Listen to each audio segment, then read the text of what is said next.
so much money.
Sorry. Hold on. I like that song. Let me let that play a little bit. I'm updating locals, so let me let that play a little bit. Hold on.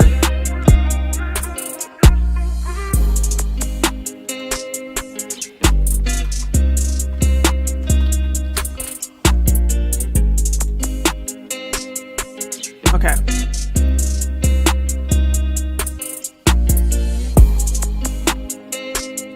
Yeah.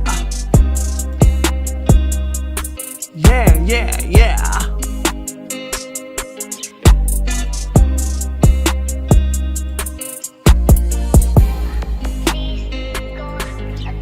All right, that's enough.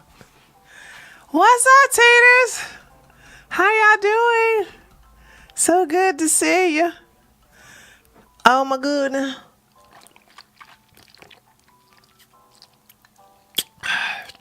There we go. That's what I was talking about. Put a little stevia in there, and it's good to go. I haven't made my tree soda in a long time. So, what's up, everybody? So today we're going to have a good show today for my Christians.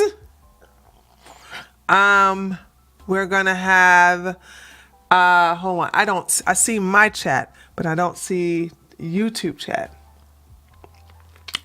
There you go, YouTube chat. What's up, YouTube chat?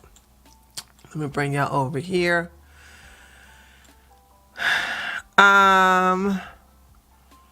So, okay. All right. Guys, go over and join my locals, please. Today I'm going to be giving an update on my progress in the gym. I will also, still not ready to take pictures. It's been cold in the gym. As a matter of fact, hold on, let me just, my gym is a private gym that was owned by a old-timey conservative. I actually adore this man. And he owned that gym all his life. Well, ever since the establishment. Well, some unfortunate things have happened in his life, and he doesn't have the temperament to deal with the situation in the gym. So let me explain some things, and I'm just going to keep it real. The gym is in a very nice location. Before it was predominantly white, and I love that gym. I don't know if I'm loving it now. I haven't been back, but I'm back now. I've been back for a month. But anyway, a lot of things changed since I have been absent from my gym.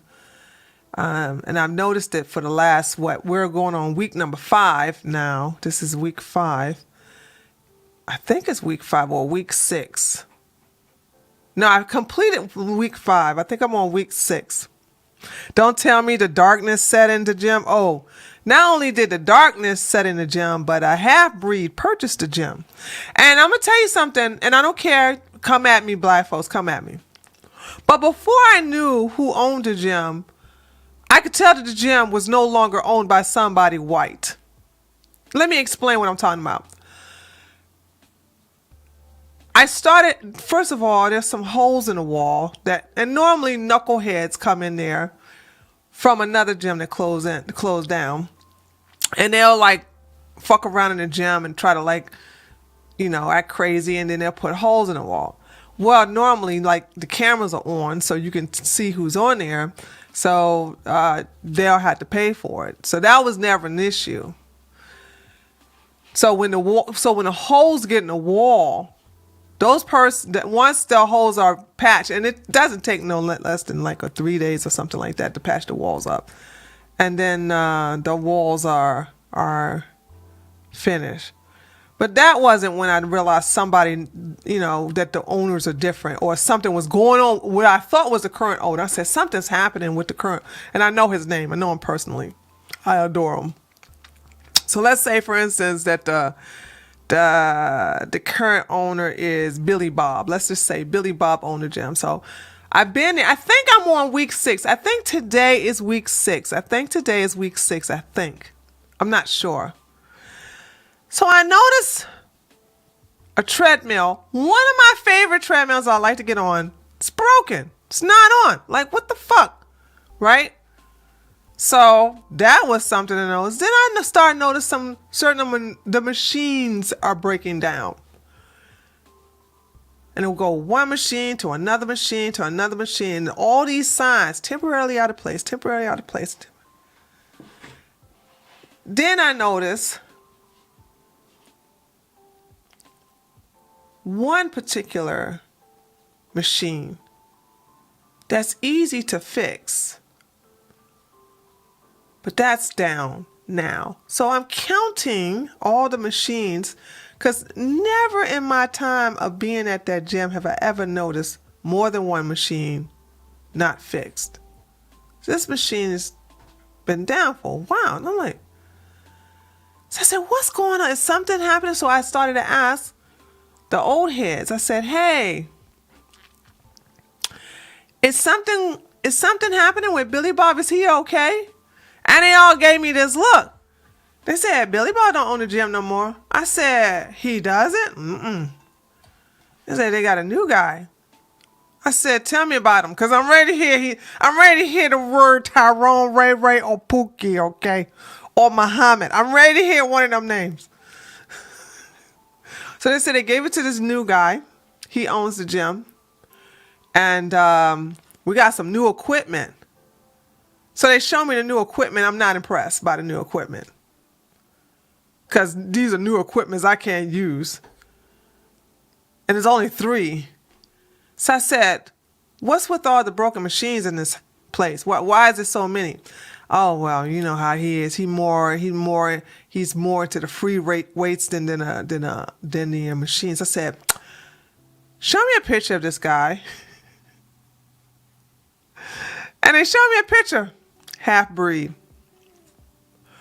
Now let me tell you something. White people are better businessmen than black people. Come at me. Boom, headshot. I want to say, come at me. It's just a fact. Just the facts. And Jews are better than white people in business. Boom, headshot. So are the Indians. Boom, headshot. So are the Asians. Boom, headshot. Let's just say there are several races who are better owners of businesses on the average than black folks.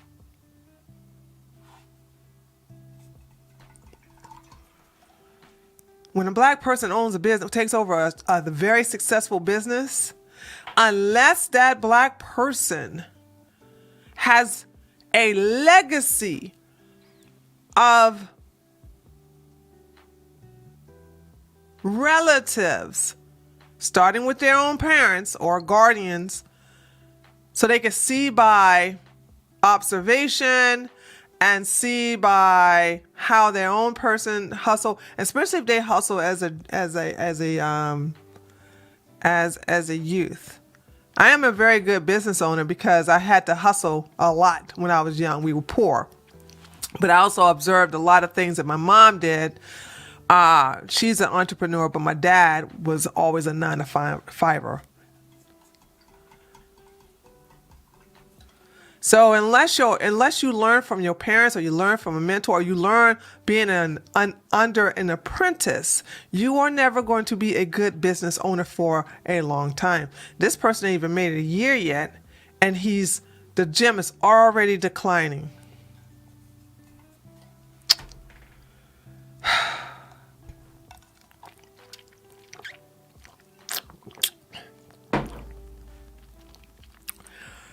So I'm looking at this and I'm saying to myself, yeah, nobody wants to be honest. And I'm talking to the gym, the white ones. I'm talking to the gym members. I'm like, are y'all going to speak to this guy about, because I go to the gym during the nighttime. I'm not there when he is there. He's there in the afternoons. And I'm like, I'm trying to talk to some of the members I know that come in the gym twice a day. Excuse me. And to say, can you say something to him? Because I'm asleep when he's there.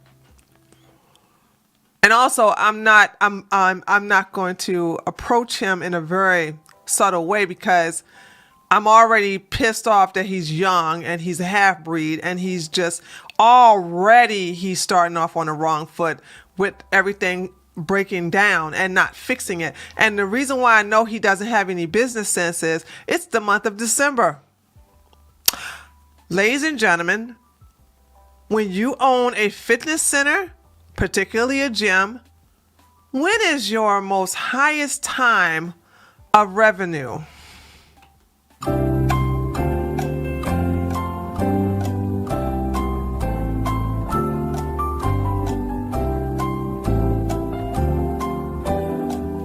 well, hold on. Q2.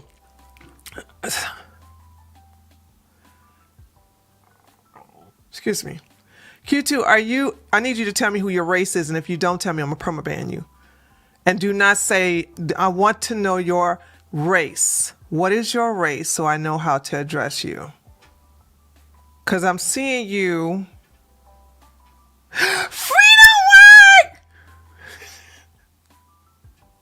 Hi, freedom work!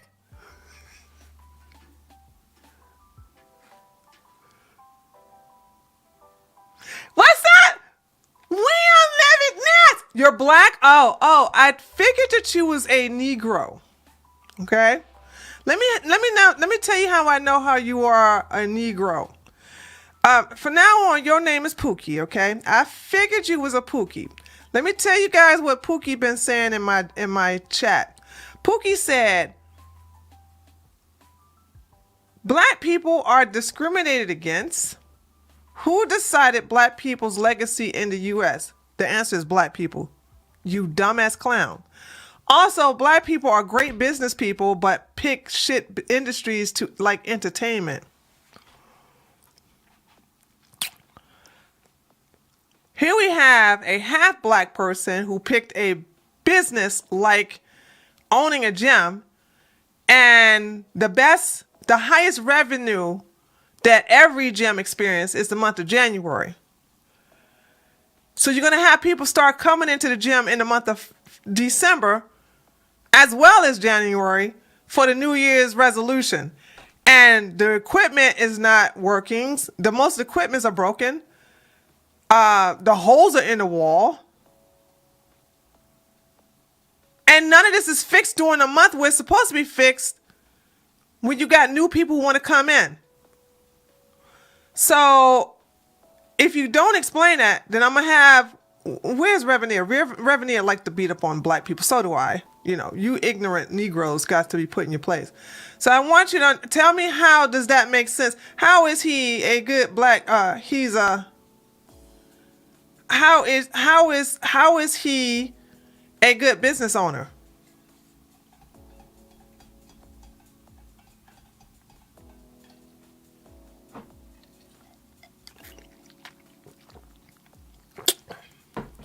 He's new. Oh, look at this, guys. Okay, you got to go on timeout. I have enough low IQ monkeys as it is. Okay, let me tell you something. A white man who's new would never let the gym run down like that. But see, you are a Tyrone and Pookie. Your mama never really gave you a good father, so therefore, and you don't know how to run a business because you really didn't observe how your mom made her money, because while you was asleep, you know what I'm saying, she was on that street corner while your grandmammy watched over you while you slumber in your bed at night. So therefore, you don't understand the power of owning a business. But I'm going to tell you, as a black woman who learned from white people, one's a Jew, that you do not let your business slowly tear down. That's crazy. You don't do that. You don't. If you have a flower business, you never have wilting roses on the freaking display stand. But you low IQ, you don't know this. When you even see a petal that's wilting, you pick that petal out. You display the best within your business because your business represents you. But then again, your mama didn't respect you, so I don't expect you to respect yourself. So therefore, I can see how you can make an excuse for somebody to own a gym, and then they haven't even owned it for a year yet, and they got all these equipments that are broken down when you got the biggest time to make a lot of money, when you got new people coming in who are going to observe those broken machines, broken down non-workable treadmills, and then see holes in the wall, and then those white people are gonna be like, oh no, and Oh no. Now I'm gonna tell you, you know what the really bad thing about this? Situations like this will and it's so every time I'm about to say this because I'm gonna trigger myself because now I'm gonna have to eventually find a new gym next year.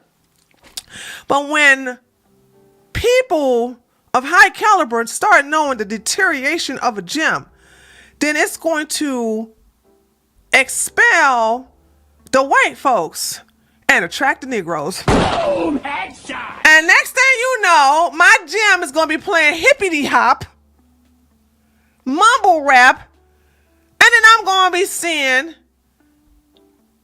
yo people and yo ratchet mama kind all up in the gym with these different color hairs. I already seen some ratchetness already as it is. They're going to be twerking on the damn treadmill, okay? They're going to be doing daggone line dances up in the daggone dungeon room. I mean, not dungeon room, the pit. And next thing I know, I'm going to look at him like, and next thing you know, the car's going to get broken in. And then you know what? I'm leaving. I'm leaving with the white folks. Because, this guy, I wouldn't be surprised if I see a daggone Black Lives Matter or Ukraine flag up in there next time. It's amazing. It goes from right wing to left wing just like that. And amazing that when a right winger owned it for many years, he owned that gym for over 30 years. 30 years, that gym has been in pristine shape. For 30 years, that gym has been in tip-top shape. William Livingston, thank you so much, William Livingston. Hold on, I gotta keep checking my email. Hold on a second, guys. Thank you so much, William Livingston, for $10.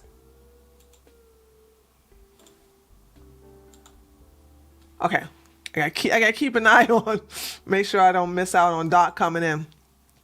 Okay. Over 30 years he's on this gym. That gym has been immaculate. It's been clean. Excuse me. It's been clean. Everything's working. Especially this time of the month. Everything is always working. Now, one of his relatives who want to remind everybody that he's black. Don't care if his mama white. Typical. White women, why do you do this to yourself? It's always white liberal women, though. So now, just when I'm getting into the headspace, don't worry, this is not going to knock me out of my headspace. I got a backup plan. I got another gym to go to. But still, it's just inconveniencing because it's just inconveniencing. So this is what I'm saying. It's like, you don't see me blaming this on white people. You understand? Do you understand why I look down upon these white people who blame everything? What's up, Nasty? Did I say hi to you already? Okay.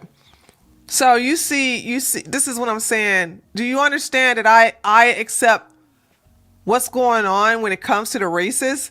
There are some races that are really good. Like no white person can't touch a black person on average when it comes to the field events, to the track events. You know what I'm saying? When it comes to a track, on average, black people will dust you. When it comes to basketball, same thing. But when it comes to business, For the most part, when I see black owned, I really appreciate those signs because I go right by it. The only time I want to go to a black owned business is when I want to buy black stuff. Now I used to, long time ago, I used to go all the way up north of Atlanta to an African shop to go buy my shea butter. Y'all know me. This is how I got this beautiful skin, because of my shea butter, okay? So I go up there and get some shea butter. And while I'm up there and getting some shea butter, I used to get black soap too, but I don't need to get it anymore. I used to get black soap, and I would get some incense, nung champa, and I always got a big thing of shea butter. And every time I come to that African shop, it says black owned. Happy Hanukkah tree Yejus. Yes, happy Hanukkah! Happy Hanukkah, everybody who's Jewish. Yeah, today is start of Hanukkah. Thank you, rain and snow. So anyway. Ow, fuck. Anyway. So, I want those places to be black owned. But if I go to a place like this summer, I went. Where did I go? I was going someplace. Oh my God, I can't remember it. I went to someplace and I was looking for something, and I saw the store that would probably have it, but it said black owned. Hi Tree. Jack Sweeney, the teen who stalked Elon Musk for 10 months, justifies why he did it in a 10-month-old interview with CNN. I made a meme about it earlier today. I don't want decorations. I don't care about that meme. I don't like. That was a nothing. What's up, TJ? Thank you so much for $5. That story bores me. You guys pick. I told you got to pick stuff that I'm excited about. I don't care about that person, and I don't care. I don't care about that West person. I don't care about that. The only person I care about that Taylor girl who doxed Lib of TikToks. That Lib of TikTok, that made me, I'm glad she got that going deplatformed. But everybody else, especially those journals, I don't care about them. And not only that, I heard that he's going to let them come back after 7 days. Anyway, thank you so much, TJ. I appreciate it, but I'm sorry, I'm not going to play your meme. You playing something I don't care about.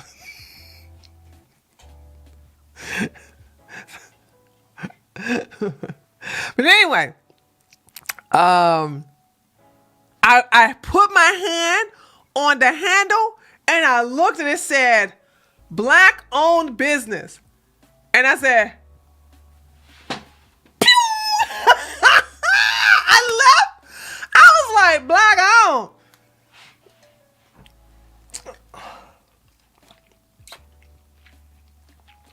Niggas ain't gonna get my money. I do. No, TJ, hold on. TJ, don't apologize. TJ, you know I'm very picky. You know I'm very picky about, like, you guys know, like, some people are like, Tree, do you know I'm getting people cussing me out, telling me something, why am I not focusing on the Twitter files? I don't care. Like, I'm like, hold on. What part of the Twitter files has got me on the floor with grabbing my heart, talking about something? No way. Did anybody? Hold on. Maybe it's just me. Did Elon Musk release anything from the Twitter files that made you guys go, oh no, oh my God, no, why did he do that? Oh my God. Was it anything? Holla at me. The water is wet file. Nope. He stated what we already knew. Yeah. So that's what I'm saying. Conservatives are so... Oh, my God.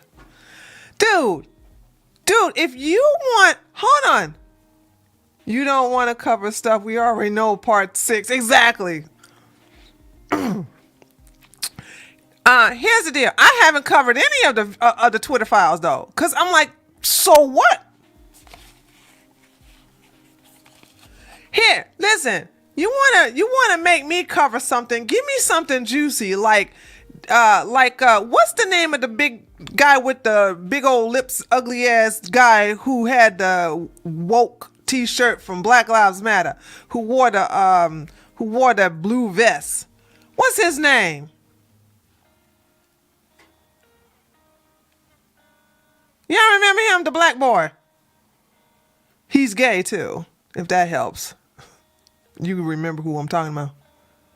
Conservatives like boring stuff, nothing new under the sun. True. DeRay, yeah, thank you, Lion Blues. DeRay what's his name? McKesson? DeRay. If you want me to cover something, cover a fight between DeRay and Jack Dorsey. Better yet, show me some porn pictures. Boom, headshot. Show me some of them doing the bounty wow in the Twitter headquarters. Okay, now that's some juicy tea. I'm here for that, okay? I'm here for that, all right? Okay? Or if they're having some daggone sex meeting or whatever, all right? Give me something juicy. You know what I'm saying? Give me something I can bite into. I don't care about these Twitter files. So what, dude? Big deal. You telling me something I already know. Care about that? Shoot. I want a scandal, not confirmation bias.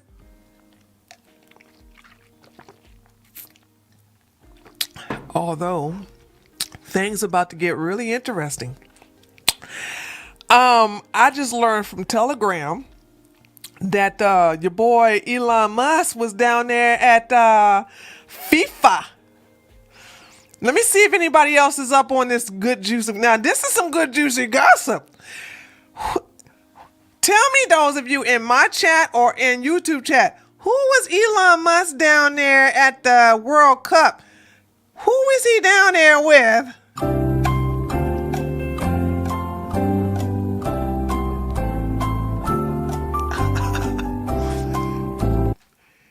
Jared Kushner and the Saudis. You are so right, War. There you go. There you go. Now that's some juicy tea. Now that's what you need to be talking about. Y'all worried about the wrong thing. I was like, is that Jared Kushner? Are those a bunch of fucking Saudis with him?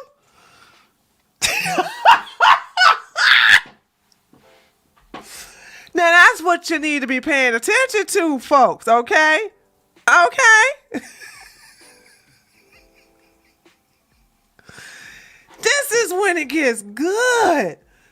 Cause I was like, well, I can tell my Telegram people. When I tell y'all, Telegram is where all the good tea is, and I'm not going to post it either. Cause let me tell you something. One thing I noticed about fucking Elon, he'll fucking goddamn yank your ass if you do something he don't like you doing. Like if I was to post some pictures of him with all them Saudis, with the little rags on there, not the rags, but what do you call that where they got the sheet over their head with the thing going around there? And you got Jared Kushner is an evil looking motherfucker, is he not? That is evil man. That's an evil looking man. Hold on. Let me make sure. Oh no! Oh my gosh! I am so sorry. E.T. I am sitting here. Oh my God, E.T. My apologies. I'm just sitting here running my mouth, and I'm like, you was here all that time. How long have you been waiting? My sincere apologies. That's okay. I got here a little bit before 8.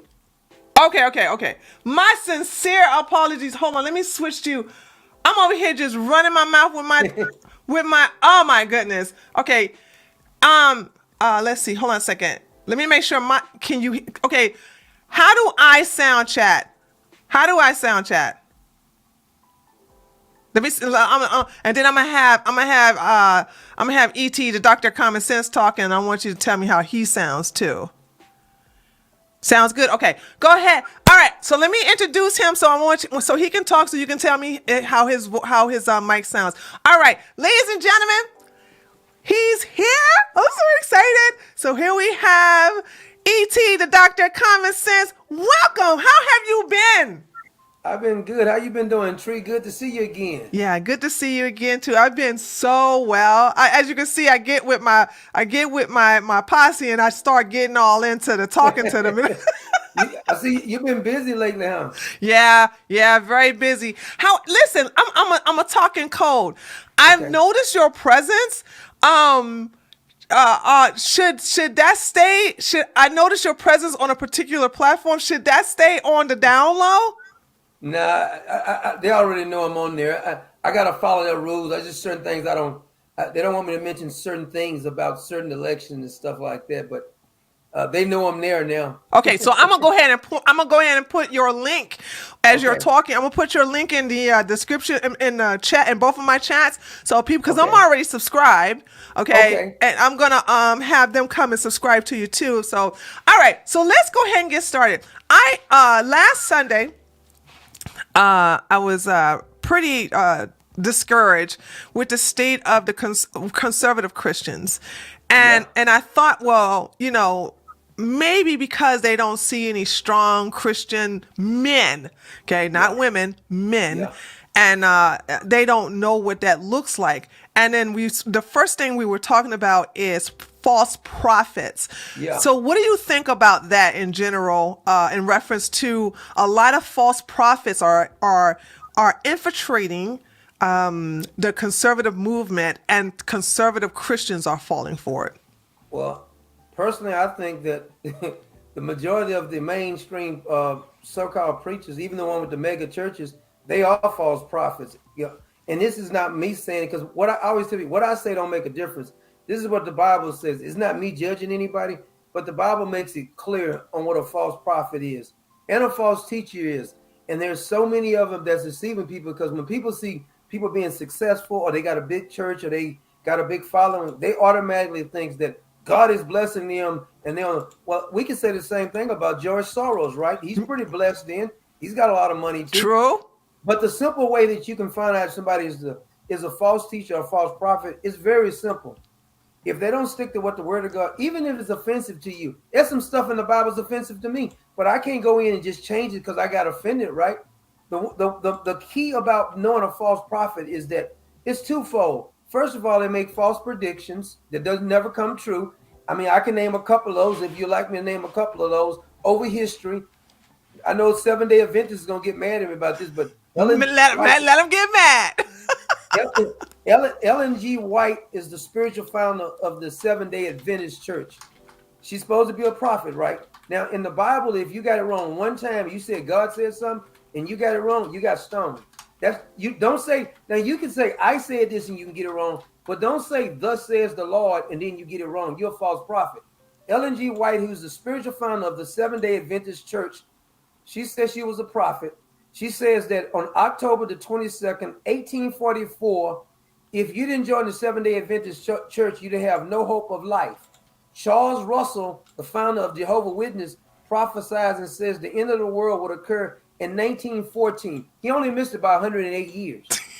Now, why would I want to be a Jehovah's Witness when it actually says that he's a false teacher right there? And I can go on and on. Benny Hinn, who Kanye West, Clef Dollar, Oh yeah. all of them think that Benny Hinn is a prophet. Benny Hinn is as much a prophet as Ed the Talking Mule. He's not a prophet, because I'm gonna tell you, I can name 50 different prophecies that Benny Hinn has predicted it was false. Benny Hinn says October the 19th, 1999, he predicted that people who would be buried and dead will be risen by putting them in front of the TV of TBN. Now, I ask you, did you see the dead being raised like this on TV? Because I didn't. So he said the world was going to come to an end. He said all homosexuals would be killed by 1975. He was wrong about that. Now, why would I team up with a guy who lies on God? Now, this is what he said. He said the Lord told him that. Now, either the Lord lied to Benny Hinn or Benny Hinn's a liar. T.D. Jakes has endorsed Benny Hinn, all of them. And like Joe Osteen. Reason I'm familiar with Joe Osteen, because I'm from Houston. Okay. Joe Osteen, daddy used to run this church that he ran. Now, I didn't agree with a whole lot of things his dad said, and I thought his dad was a false teacher, but I think his dad was sincere. I know people get offended because I went to work with people who actually went to Joel Osteen Church. That boy wouldn't know Jesus if he came and raised Ray Charles from the dead. He wouldn't know Jesus. He don't know nothing about Jesus. Neither do Kanye West know anything about Jesus. Right. And I'm gonna tell you another way you can tell a false teacher easily. This is an easy way to tell. When you hear a preacher or any kind of person who comes on TV, I don't care who it is. If it could be me. If I come on TV and I talk more about me than I talk about Jesus, if it starts being about me getting rich, me this, me that, Yes. I'm telling these anecdote stories or whatever, like all of them do. I got a private plane, I got a Rolls Royce. Yeah. That ain't got nothing to do with Jesus. That ain't Jesus. Because if that's the case, Jesus should have been riding around in a gold chariot. True. So when they start talking about, because the gospel, this is the gospel in a nutshell. You know what the gospel really is? And this is very offensive. I told people, you don't have to make the gospel offensive. You know why? Why? Because the gospel is already offensive. Because you know what the gospel really declares? The gospel says me and everybody who's ever walked this earth besides Jesus is a sinner. That's what the gospel is. And the gospel says you have to repent from your sins. Now, you can say, I don't believe that, which is fine with me. I'm just saying, don't say the Bible doesn't say that. So I don't care if it's Billy Graham. I don't care if it's T.D. Jakes. If anybody, Oprah Winfrey, if anybody says that the Bible don't say that Jesus said he's on the way, you're lying on the Bible. And you're calling Jesus a liar anyway. So when I see people having these long, like I tried to watch Kanye West on his sermons, if you call it a sermon. He had a sermon? Well, he tries to preach now. Matter of fact, he came to Joel Osteen Church in Houston.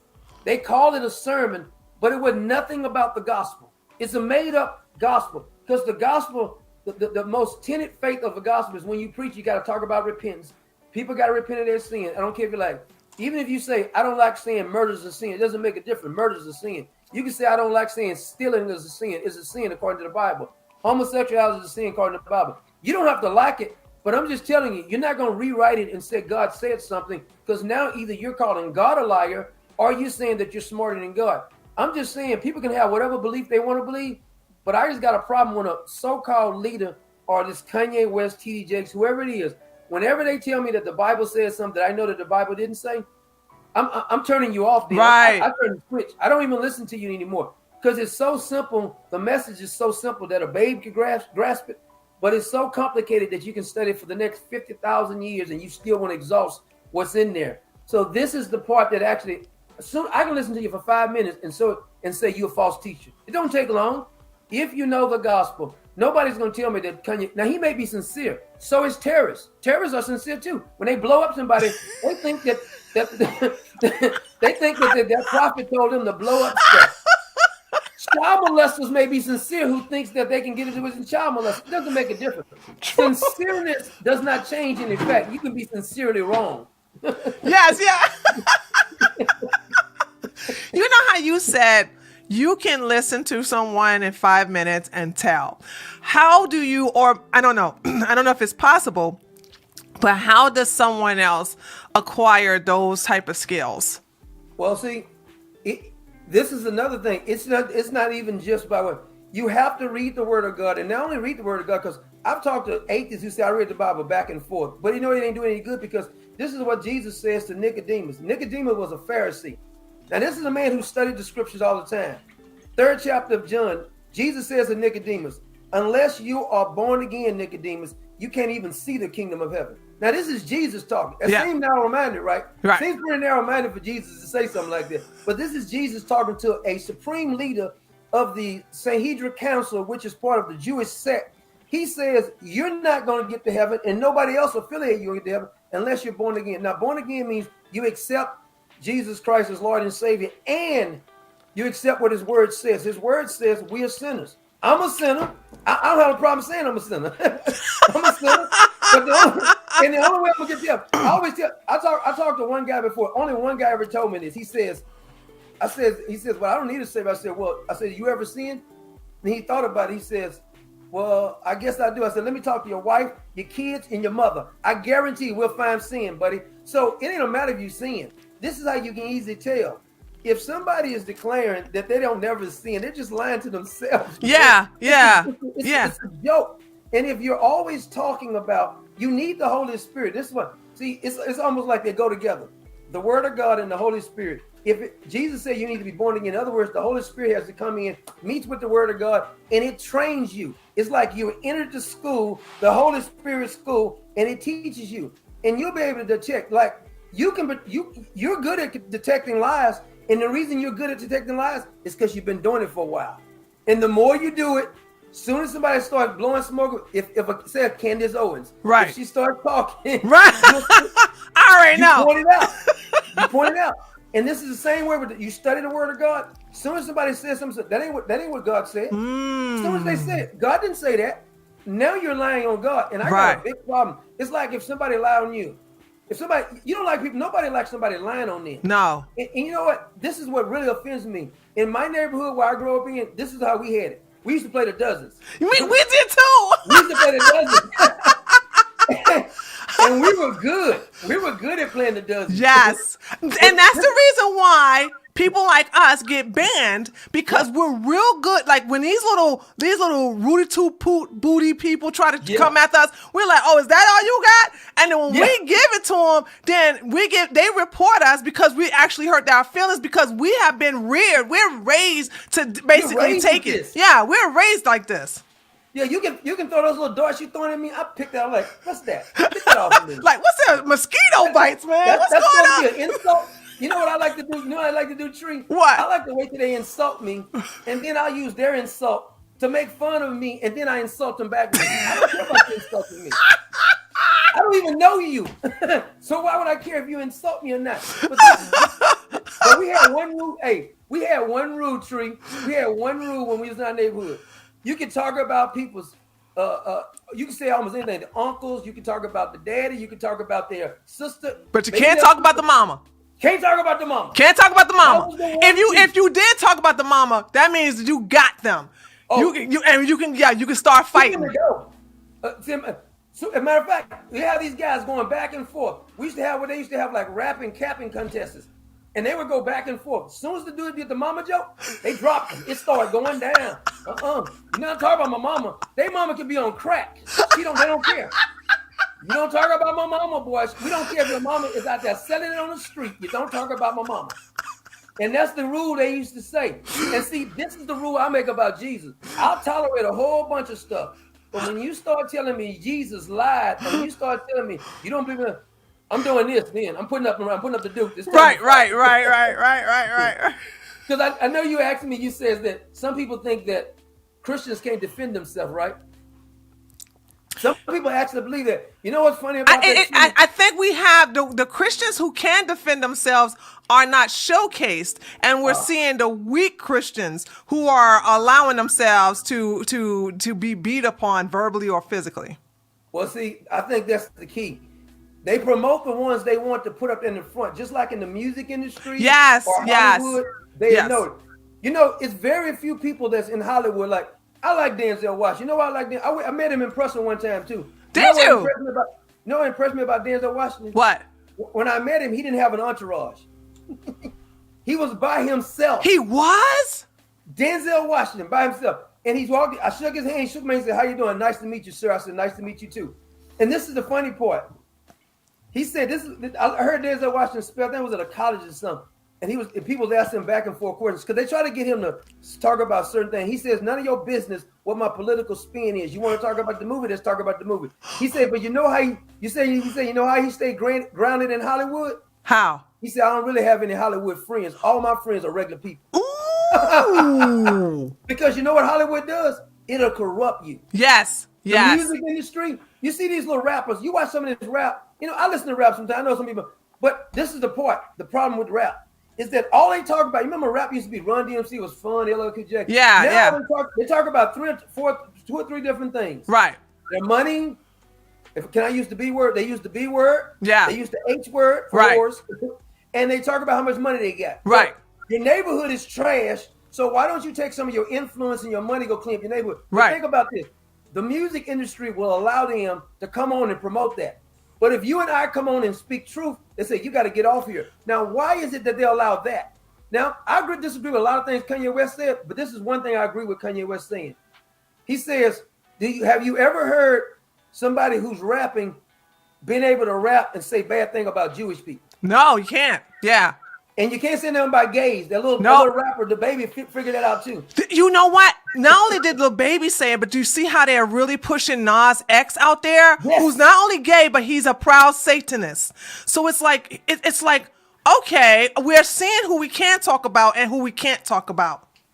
What's scary about him, did you ever see the video they had him lap dancing with Satan? I refuse to see it. People have told me about it. I know how demonic that guy is because remember he tried to sell shoes with a drop of blood in it, and I was like, you know what? How come nobody is actually putting this guy on back? How come you guys are not canceling him like you're supposed to? And it's like, nah, I'm not. You know why they're not canceling? Because they're promoting this trash. Right. That's the kind of stuff they promote. Right. If you come on, all you have to do is quote facts. The most offensive way to offend somebody is to just quote facts. You don't have to lie. True. Think about it. Elon Musk and the Live to TikTok, all they do is go get what they're posting on TikTok and come back and post it. Right. They don't even commentary like we do. We commentary. Right. You know what they say? It's very offensive for you to tell us what we're saying by replaying what we say. Exactly. How crazy is that? And what so they're actually admitting what they're saying is offensive. Exactly. See, that's what I said. What they're saying is it is offensive. So if you keep this is what they're saying though, Tree, is that this was for our followers. And we want to promote our base and tell them, rah, rah, rah, come on, worship the devil. But then they don't want you to come over and show it to everybody. Hey, that's triggering me. You're showing what I said. But notice what Elon Musk too. All Elon Musk did is go in and get their files and release what they did. Right. They say he's causing hate. And they're just going crazy. They're talking about putting them under investigation and everything. I'm like, but this happened. I don't understand where's the lie in any of this? Well, you know what was even funny about that is that remember when before Elon Musk took it over, everybody said it's a private company. They can do anything they want. If I spend $44 billion on something, I'll do whatever I want to on that damn platform. I use that same argument on my other Twitter account. Every liberal who was crying about Elon, I said, I'm gonna repeat to you what was repeated to me when I got banned. This is a private company, and they can do whatever they want to, and they block me every time. They hate it when you take their own words and use it against them. And by the way, I don't agree with everything Elon Musk said because I'm blocked on Twitter right now. Matter of fact, and Elon Musk has it. You know why I'm blocked right now on Twitter? Wait a minute, are you your account is still suspended, or you? It's still suspended. I was tweeting on there. I tweeted something like 2 days ago, and it was Stephen King, the producer, whatever. Yeah. Director. Yeah. He tweeted this thing. All Republicans talk about is Hunter Biden. So I copied him. I replied to him, and I put his name in. I said, that's funny that you would be trying to defend a pervert like Hunter Biden. I said, that says something about you. Do you have something you want to tell us? And this is all I said. I said, it seems to me that Joe Biden was being a whore for China and for Russia and everybody else. And you seem like you want to protect the child molester. Do you know they actually blocked me for saying that? How did they do that? Women, what did they do? They told me in order for me to come back on, I got to delete that off there. Oh, no. Yeah. And I said to myself, I didn't threaten his life. I didn't say I wanted to kill him. All I said was, you're protecting a child molester who's a whore for China. He's a whore for Ukraine, which is true. And I even told him It is true.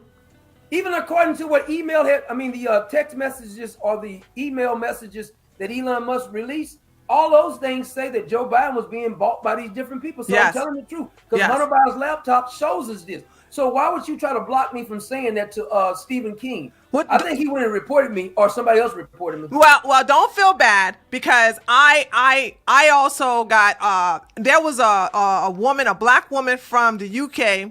She came down there with a LGBT flag armband. And they had banned it, but she was going to be defiant and wear it anyway.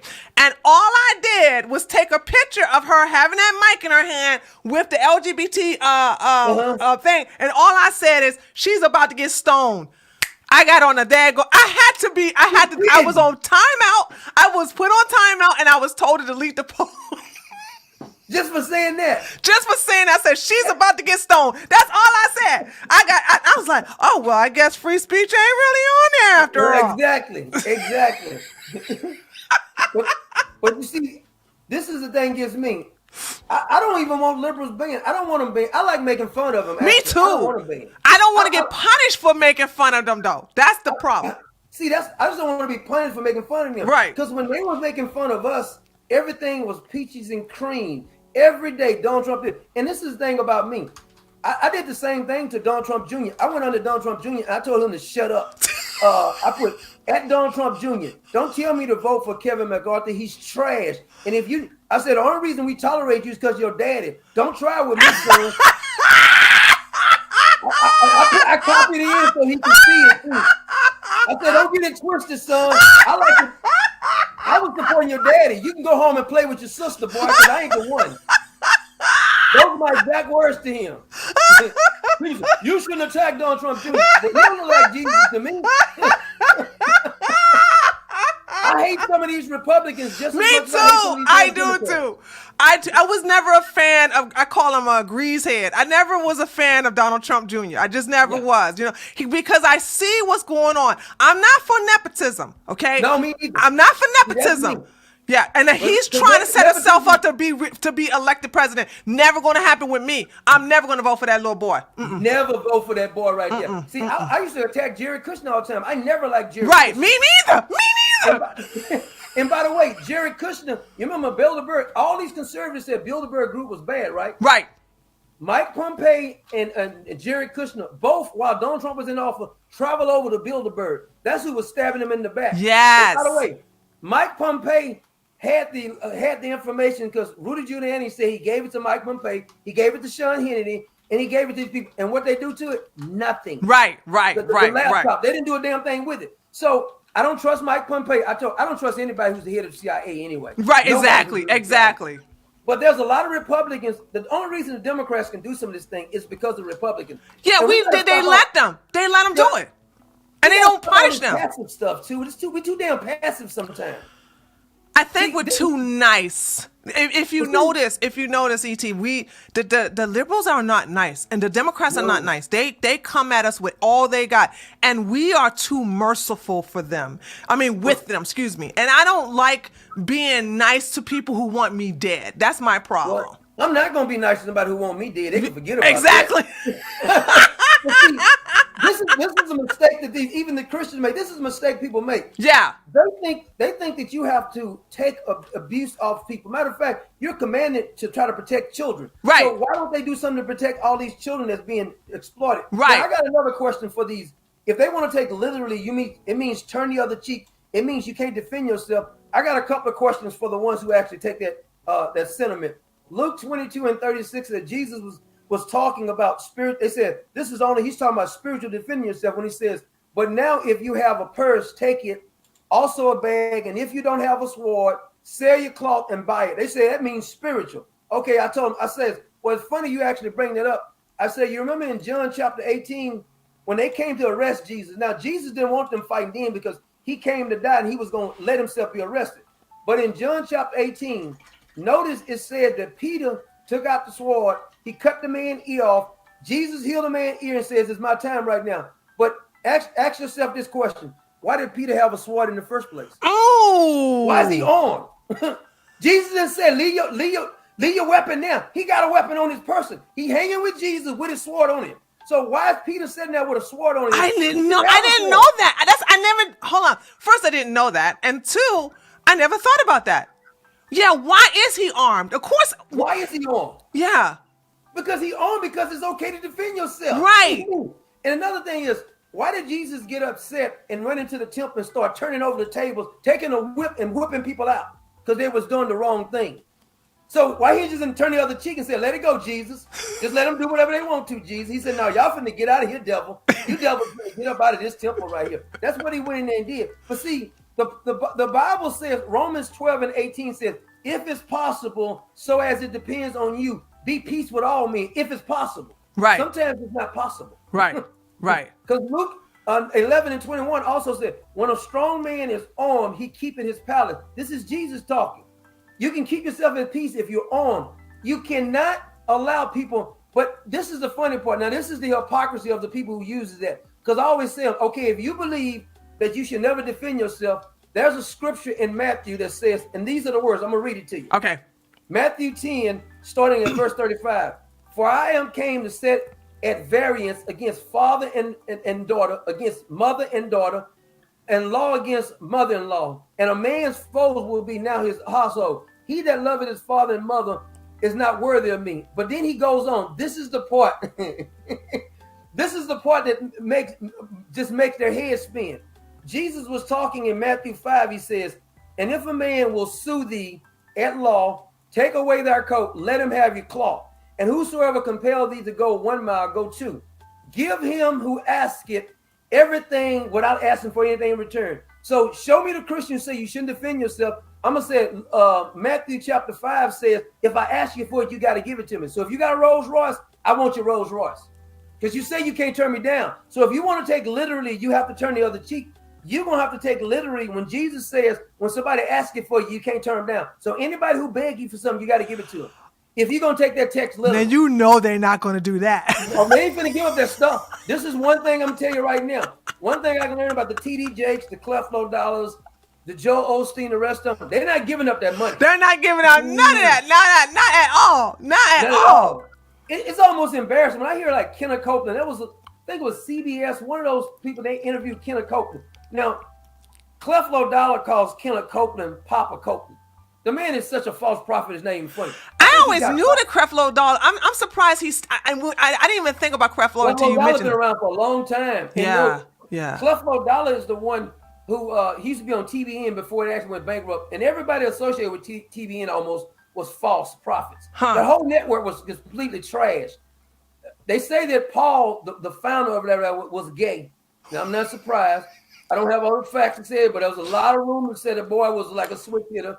His son came out and said it was Bala did something to him, you know. But I'm not surprised. But T.D. Jakes went on it, and I'm suspect of T.D. Jakes, by the way. I'm suspect of him. Oh, me too. It's T.D. Jakes, and just like the Eddie Long, I believe that they're the same. When you act like that, I'm like, nah. I'm sure T.D. Jakes gonna have his Eddie Long moment too soon. See, you brought Eddie Long up, and I'm glad you brought that up because you remember they used to be buddies. Eddie Long. Now Eddie Long was going on these so-called field trips with these boys. Yes. This boy, all of a sudden he started acting kind of strange. He lost all the weight or something.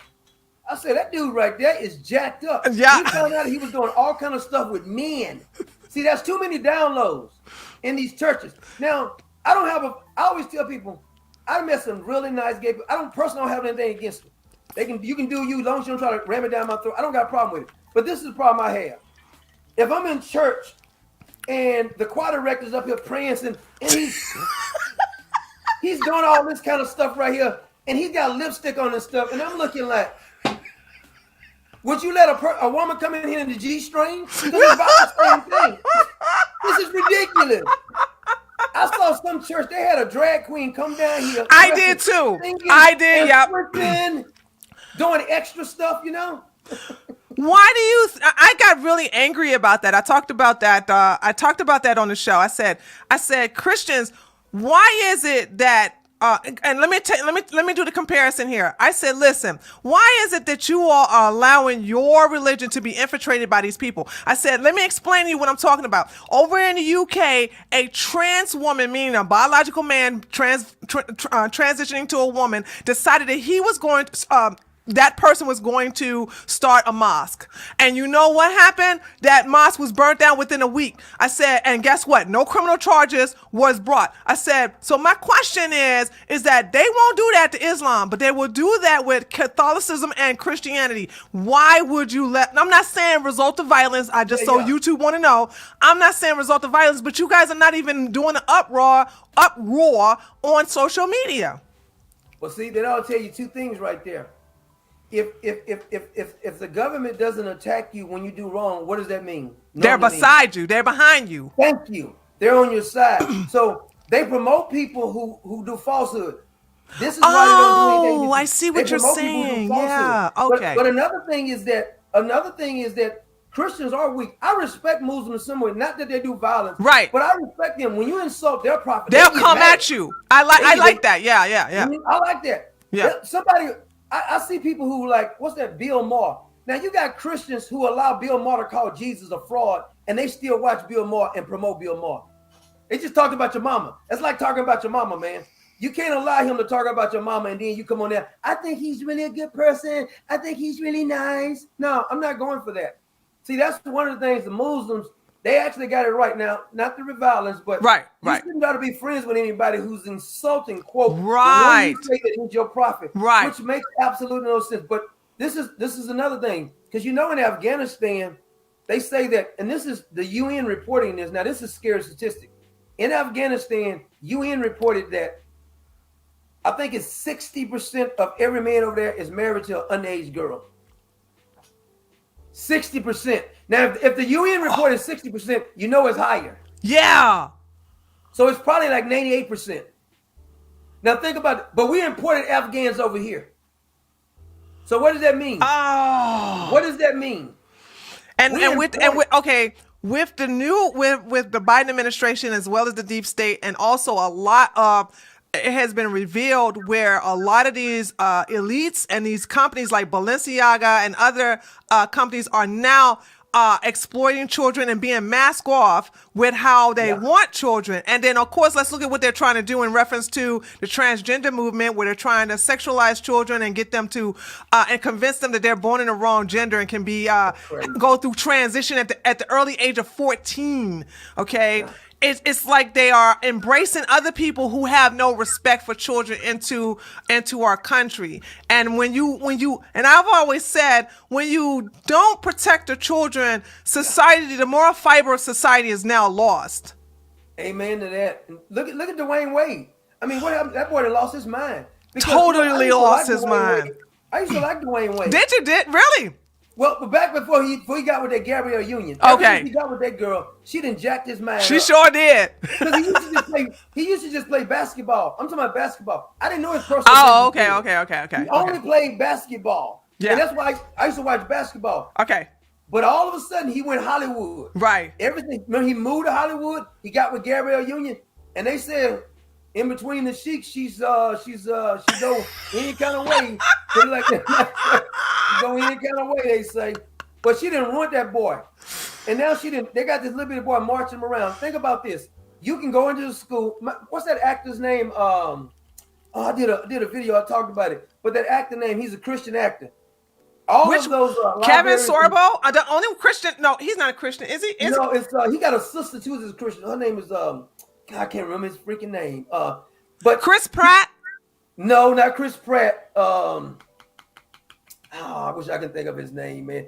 Because I did a story on him and his sister. It's gonna come to me, I bet you later. Kirk Cameron. That's it, Kirk Cameron. That's it. Okay, Rocket Man, Rocky Matrix gave that one. Okay, yeah. Yeah. And this is the good part. See, Kurt wrote a book, and what he did is just to challenge them. So he says, I got this new book, and I'm gonna go to all the libraries who allow the drags to come in and read to the kids. And I want to go in and read my book about family values and Christianity. They told him, hell no. Hell no. They would not let him read it. All the librarians who allowed the transgender people to come in and read the books, they told him, you ain't coming here. Because this is what one librarian literally told him. In an interview, he said this. He said, they told him, we support the LGBTQ, and your principles goes against that. So that's a religion LGBTQ, you can't even question it now. How come that was not a big story that was spread by conservatives? This is my first time hearing about this. Because they're cowards. I did a video on it. I actually did a video on it. And I wish I had seen that. I'm not a Tucker Carlson fan, but Tucker Carlson had him on there. Oh, okay. But Tucker, because I don't watch Fox News anymore. Me neither. I don't deal with Fox News like that. Over there. Because remember what Tucker Carlson said about Hunter Biden's laptop and everything, right? He said that when before the election, 2020, he says that he didn't want to kick a man when he was down because he had all the information. Actually, you know what? Hold on. I do remember, and you know what happened, E.T.? I said, you know what? Fuck Tucker Carlson. I said, he gets a suspension from my channel for 3 months, meaning and my tater remember that. I said, I can't believe he said that shit. I said, you know what? No Tucker Carlson on my channel for the next 3 to 4 months. And because I could not believe he said that. So yeah, you're right about that. You know why he said it? You know why he said it? No, why did he say that? See, people don't know the backstory about that. The reason he said it is that Tucker Carlson and his family used to live by Hunter Biden and his family in Washington, D.C. Tucker Carlson was trying to get Hunter Biden to get his kid into Georgetown. That's the dirty little secret that the conservatives won't tell you about. Oh. And Lynn Wood, who was did some stuff I didn't agree with. Lynn Wood is the one who exposed him and said that the lawyer for Kyle Rittenhouse, or the former lawyer for him. Yeah, L. Linwood, right? Yeah. Was it Linwood or something like that? Yeah, it's L. Linwood. I don't like L. Linwood is what is the reason why Georgia lost 2 seats, because that clown came to Georgia doing a rally and told Republicans don't come and vote for the runoff, and 77,000 conservatives stayed home, and that's how Pajama Boy and Warnock got those 2 seats. Well, I'm not gonna say it on that, but are you sure that's how they got the seat? Wink, wink. I cannot during that time. I cannot. Wink, wink. I think I agree with whatever you're thinking. You know what? You ought to listen to what's the name? They won't play her nowhere, but Carrie Lake. She said something. I couldn't believe she said it though, man. She said it. She said something similar on Stephen, and he got a week suspension for that. But what she said, I did not see a problem with it, because as you know, what we can't talk about in 2020, and there's a reason why we can't talk about it, because it's the truth, and we'll get punished. And Stephen Crowder got a 2-week suspension for that. And that was during the elections. Well, I got a suspension for that too. I just played a clip of what she said. They gave me a suspension for that too. Yeah, we can. I when I see people get suspended for that, I'm like, I stay completely off that anything dealing with 2020. I just stay off of it, because I see YouTube has zero tolerance for us talking about that. They do. You better believe they do. I say you got to have your own website, and you can put that stuff on there. Yeah, I do. They're not gonna allow you to put it on their platform. They just all this too. They're not gonna allow that. Are you on Rumble too? Yeah, I'm on Rumble too. Yeah. I'm gonna get all your stuff. Because I got your YouTube channel pinned to the YouTube chat, but I'm gonna make sure when after we get off, I'm gonna have you email me all your other links to your Rumble. I got your Facebook and everything, and I'm gonna have that underneath the video and everything like that. It's okay, because I'm in Facebook until December the 30th. I can't make a post on Facebook until December the 30th. What happened?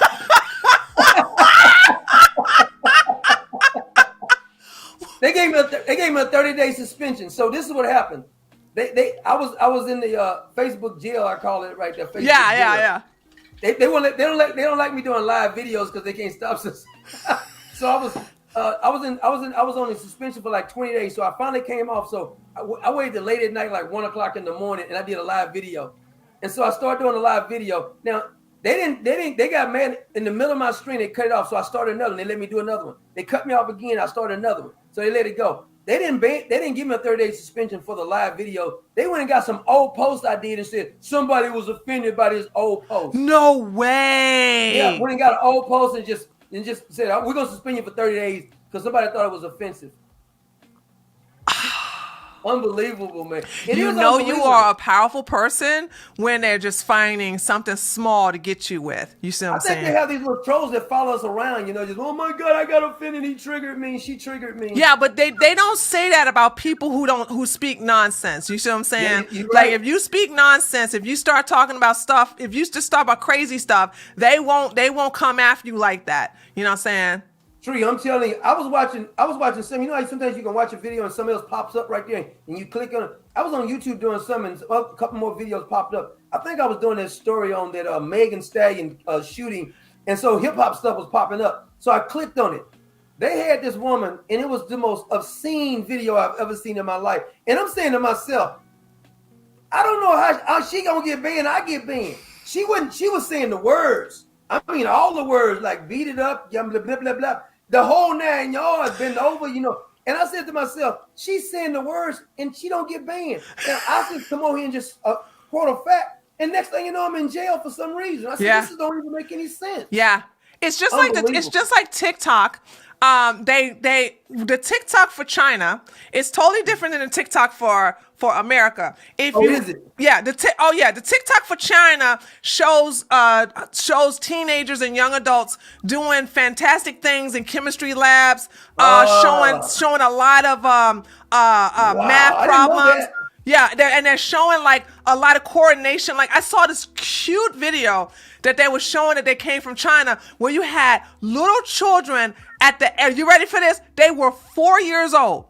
And what they did is they had a circle of basketballs, and then they were all bouncing, and they would move to the other ball, and then we'll move to I saw that. Wasn't that amazing? And I was like, they're not showing that type of stuff here in America to entice and to motivate children to get on that level. Instead of showing twerking videos, they're showing these crazy people with black lipstick talking about my pronouns are it's and it's. And it's like, oh my gosh, dude. You just told me something I did not know. So what you're saying is that China don't want to pollute their people with the trash, but they don't mind these people in the West getting polluted with the trash. And our dumb politicians are allowing it. Believe it or not, the politicians voted to get rid of TikTok only for them. They just passed that law, and Biden is going to sign it probably tomorrow. But they just passed it on Thursday and Friday, stating that no government official in the Senate or the House are allowed to have TikTok on their phones because it is a spyware for China, and also because it's basically it is able to get all the private information that's connected to the Wi-Fi within the actual. Yeah, I did hear that. Yeah, and so they banned it for them because they know, and also the algorithm only promotes crazy stuff. It doesn't promote things that's going to stimulate your mind. It's going to make you think. That's going to encourage you to empowerment. It only basically gives you low vibrational clips to click on. So therefore, like idiot box. Yeah, exactly. So they only banned it for them, but not for the masses. Everybody else. Well, see, that's what just scare you. Now here they are talking about the damage that Elon Musk is doing at Twitter, but they don't say all the damage that it's doing to the kids. They're talking about. You see some of the craziest things on TikTok. You sometimes I look at these people. These are teachers. And they'll say something saying like, is she serious? Boldly say it. That's the thing. They feel bold enough to say it. I know. And they got mad because the leader of the TikTok reposted what they're saying. Now they got all these pronouns. You know what? That's a full-time job just trying to keep up with the damn pronouns. I don't even know how they keep up with the pronouns. I'm an and a and a I'm a bird. And a Z and a zer. Yeah. You're just making up stuff. You know, if I was in school, or if I went to school, if I would told my teacher, I identify as a they. She said, boy, you finna flunk my class English class. You singular talking about I'm a they and a them. Right, right. Man. I have godchildren that are in school, and I said, if they ever encountered these people, I said, respect them. I said, but don't be their friend. Don't let them be your friend. Be nice about it. Avoid them. If they give you their number, then don't call them, whatever. I said, I don't want nothing to happen to you, so don't tell how you really feel. But these people are dangerous, okay? They're under a different type of mindset, and I don't want them to hurt you. You know what I'm saying? See, that's the thing about it is, the kids got to be smarter than that, because you know when we grew up, I know when I grew up, you could go outside, you can let the kids ride the bike all around the place. There's too much danger going, and people who pretend they could be your neighbor. Right. They could be your neighbor. These people, the neighbors when I grew up, they looked out for each other. Yes, yeah. They knew everybody by name. I don't know my neighbor's names. I don't even know their damn names. But when we grew up, we knew every person on the block's name. Around that little neighborhood, we knew everybody. Mm-hmm. And if Mr. Johnson down the hall or down the street said, "Hey boy, you better stop that right there before I tell your daddy." Yeah. Yes, sir. Yes, sir. Yes, sir. We were very respectful. Respect. Now you tell a 14-year-old something like that, you don't know who I am. You know, hands hanging all down, acting a fool, butchering the English language. Do you think now the cities are getting worse? And just recently, when I say recently, we're talking about last week, Gavin Newsom is now complaining about the immigration and the state of California. I'm like, I don't care, because you know you guys reelected him when you had a chance to get rid of him, you didn't. And the thing about it is that you allowed them to vote for these laws that was soft on criminals.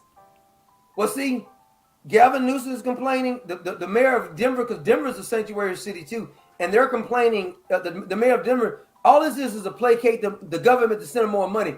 But see, okay, Gavin Newsom Like I said, it's a subject we can't talk about. I don't think he got reelected, really. Okay. Because you know what? I know a lot of good people in California. You'd be surprised how many conservatives in California. If you take LA away, that whole thing will be red. Yeah. LA is the only reason they're actually winning right now. But Denver, you remember the Martha's Vineyard deal? Yes. What was it, like 30 or 40 of them down there? They acting like it's a national crisis. Right. Chicago, I call her Laurie Heavyfoot, little goon down in Chicago. She's complaining, but it's a sanctuary city now. Why is the sanctuary cities complaining about the people they invited over? Right. It's like if Tree says, "Hey, I'm having to get no." Matter of fact, you don't say you're having to get together, Tree. You in your house minding your own business. All of a sudden, I get together like 100 more people. Say, we going over to Tree house and we knock on the door. Hey, Tree, you better have some food in there. We want drinks and everything. Just invite ourselves to your house. You're gonna say, y'all better get the hell off my property. But see. They invite the illegals over, and then you take them to their house. They say, we don't want them at our house. Right. You take them back to your house, and you take care of them so we can look really good. Right. But then why call yourself a sanctuary city then? Because it's all about show. It's getting on TV and show. It's like when they have those fine fundraisers. They got the caviar, the imported shrimp, the imported cheese. You know what I mean? They're not sipping on it. We're doing all these wonderful for the little homeless people. We love you, little poor people. Would you please pass the caviar? They don't care about the poor. Have you seen San Francisco lately? I don't want to see it. I know it can't look better than the last time I seen it. Boy, and the same thing with San Francisco, it's terrible. Oh, I got one better for you. I know I can't upload this on YouTube because I have a Telegram. I love it because it's so raw. I uploaded a video of an actual black woman rotisserie some rats on No, I saw it. You saw it too? What did you see it? Okay, if you saw it, then that means I could probably can upload it. It was on Twitter. Oh, on Twitter. Yeah, you can do that on Twitter. Okay, yeah, because I couldn't upload that on Facebook. On YouTube, I would have got in trouble. I didn't think about it. I think I will upload it on... Why is that offensive, though? If she's eating rats, she said rats are good. Because, no offense, but in China, like rats is like a regular meal. Oh, yeah. Right? Oh, yeah. Bats, too. Because, bats are really just a flying rat. Yeah. Ew, it's just so disgusting. Hell, you know what amazes me though, E.T., was the fact that people just was walking by her like it was an everyday thing. Like, here's a woman barbecuing some rats. Like, oh. You know what? I think she's doing the city a service because all those stray rats was running around. She just get them up and barbecue. She's like instead of being a dog catcher, she's a rat catcher. He's cleaning up the neighborhood. I think she's doing a great service down there for her. She's just sitting there rolling around like, this gonna be good. It's crazy, man. But you look at New York and San Francisco. It's even parts of Houston. I was riding today, and when I was like a teenager, my auntie, my mom's sister used to stay in this certain neighborhood over here. It's like the Airline Drive. This used to be like a pretty decent neighborhood. You can ride there and stuff. I swear it looked like a third world country now. Wow. They got all kind of stuff to set up tents everywhere you go. It's just one man. I always go help him out because this is one man. He always sit there and he's mentally not there. Right. But he'll sit there and talk to you. And I'm saying to myself, I asked him, I said, have you ever been to a shelter? You ever tried to go to a shelter or something like that? He was just saying, he mumbled something. You talk to me, I'll make him talk to me. So he sit there and talk to me. But I'm saying to myself, we got billions to send to Ukraine. We bringing all these illegals over here. What about all these damn homeless Americans? They don't care about them. Homeless Americans right here. Right. I can show them to you. Matter of fact, if you want to make me the new concierge for all the homeless, I can show you where they're all located at. Right. And we can clean up this place. But we're sending billions over to other countries. Worrying about the border in Ukraine. Exactly. But we're not worried about the border right here. True. It's down. God cannot be pleased with America. All the resources we got. And if it's like me, I have my kids are grown now, but I had 3 kids, and just say when my kids was younger, it was Christmas time. I say, you know what? I would like to get y'all something for Christmas, but people down the street really need some stuff. So you guys are not gonna get a damn thing because I'm gonna go spend the money with the lady and the new lady down the street with her kids. How does that even sound? Perfect example what we're doing right now. It's insane. Do you see in the future where, because let me tell you what's happening internationally, and I meant to, I just heard about this part right now. So I don't know if anything gonna materialize, but the Saudi prince is going to meet with the leader of Iran. Iran, yeah, I heard about Oh, so you heard about that too. And they've been enemies for so long. But because the Middle East, along with other Eastern countries, are so tired of the stuff with America and the Europe, and they're getting with African countries to basically do a power shift. Do you think that that's going to happen anytime soon, or what is your opinion on that? Absolutely not. I'm gonna tell you what's gonna happen right here. Okay. The CIA and our intel community will go to war before they let that happen. They don't care about going to war. And this is the thing about this. Just think about this. What's happening in Iran right now, because you know they just arrested some little actress because she protested against them, and they're killing people over in Iran. Oh yeah. Technically, they said that Iran is talking to Venezuela because Iran. Yeah, true. Yeah. Because they're saying that if they top them and take them out, they're gonna flee over to Venezuela. And Venezuela's a hellhole, so I don't know how it's much better, but they're friends with Venezuela. But now think about this. Now you remember Valerie Jarrett, who was Barack Obama's chief advisor? Yes. Wait. Hold on. Wait, your mic went out. I'm sorry. Hold on a second. Start talking again. Can y'all, is it me or, hold on a second. Is it my mic or go ahead and start talking again. Yeah, your mic went out. Yeah, you went muted. Hold on a second. Hold on. Yep, you went muted. I can't hear you now. Look, just when you was about to say something. Yeah, we can't hear you.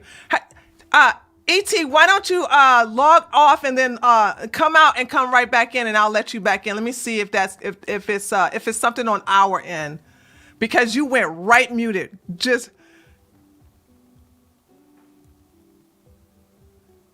yeah, I can't hear you. I see your lips moving, but we can't hear you. Dang, just when it was getting good too. Yeah, just when look, Jethro, just when he was mentioning Valerie Jarrett, he went right silent. And we could just see his mouth moving. We couldn't see anything he was saying. And he didn't touch anything because he was talking. So I know it ain't something happened. Something, because he's not muted on our end.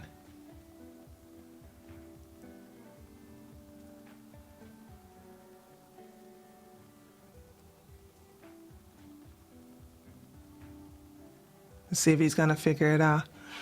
And if you have to leave the whereby and then come back in and see if that'll fix it, we can do it that way too. ET, if you can hear me, I don't know if you can hear me. I don't think he can. ET, can you hear me? No, he can't even hear me. Uh-oh, y'all, they done got ET.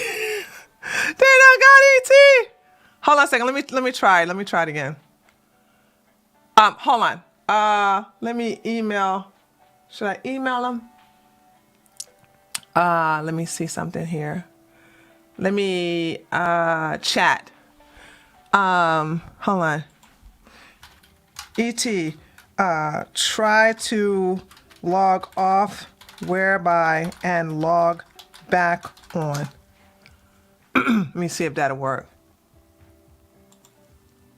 Did that? ET, try to log off whereby and log back on.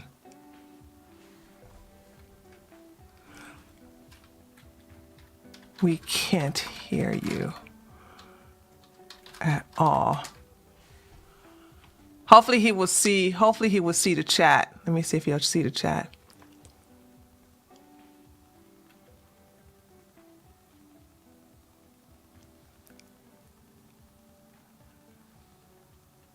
Okay, he sees the chat.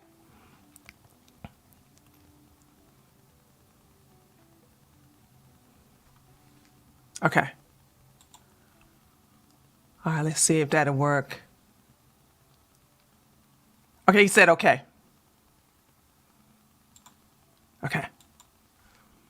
Okay, let's. Oh, that was so good. That was so good. I hope. Hold on. Let's see if that. Okay. Let in. Okay. Can you hear me now? Yeah, that. Oh. All right. We hear you now. We hear. Oh, I was seeing your mouth, and I said some kind of way. I think I got kicked off. you know what? As soon as you said Valerie Jarrett, you went silent. And Isn't that crazy? Isn't it? That's crazy, man. As soon as you said Valerie Jarrett, your mic cut straight off. Wow. And I was like, what happened? And I looked at both of my chats, and both of my chats were like, we can't hear him. So, okay, we can hear you fine. If that happens again, just log off and log back in. Okay. All right. Well, see, I was saying that Valerie Jarrett is from Iran. Now, you remember when Barack Obama was giving those plane loads of cash to Iran, right? Yeah.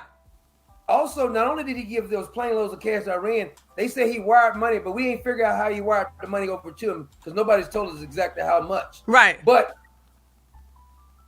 why is Iran about to collapse right now if Barack Obama gave him all this? And remember John Kerry was going over there signing this nuclear deal with them? They were stable. Right. So if they got nuclear capability and they're not stable and they're about to collapse, who's going to get those damn nuclear things they've been testing over there? This is on Barack Obama. Everybody's ignoring that fact that this is on Barack Obama. All this trash happened over here. And John Kerry should be made accountable because now he's the climate czar. He works for Joe Biden. So somebody should ask him, why don't you go over to Iran and fix that mess that y'all made over there? Yeah. They made a complete mess over there. So I do think the Saudis, because think about it, we gave the Crown Prince of Saudi, we gave him immunity. Yes. Donald Trump ignored that too. Now, yes. Joe Biden don't want it. They ignored that. We know he killed the man. Right. We know he got away with this. Right. We gave him immunity. But the Saudis and all OPEC, Russia, China, and India, all going to go against us. You mark my word on it. They don't really like us. They tolerate us. Oh, I know. We're the superpower. They tolerating us. So what do you think Brazil going to join? I know Brazil has that new leader. Socialist piece of trash. Yeah. They are part of BRICS too. Do you think, and they refuse to leave, even though they got America's little flunky in there, the commie in there. Do you think they will also join in there too? Well, I wouldn't be surprised because Brazil, if they let that guy stay in who was in prison for corruption. Lula, that's his name, Lula. Yeah, he allegedly won the election. Now, Bolsonaro and his followers, they're giving them all kind of problems because the first lady was just out there. The Bolsonaro wife, she was out there handing out food to protesters. They said they was going to arrest her now for handing out food to the protesters. So that country is completely, Brazil has been corrupt. I once knew a lady who was from Brazil. She said on everybody's car over there, I don't know if this is true or not, but this is what she said. She was from Brazil. She said on all the cars over there, they put how many times you was robbed because it's so corrupt over there. What? They just rob you left and right over there. This is what she told me. She said, I grew up in Brazil. I go back there every once in a while. She said, but it's a dangerous place. She said it's completely corrupt over there. Kind of like Nigeria is corrupt. Right. And this is the and South Africa. Yeah. You know, I was doing a video the other day, and so these quote African Americans got mad at me.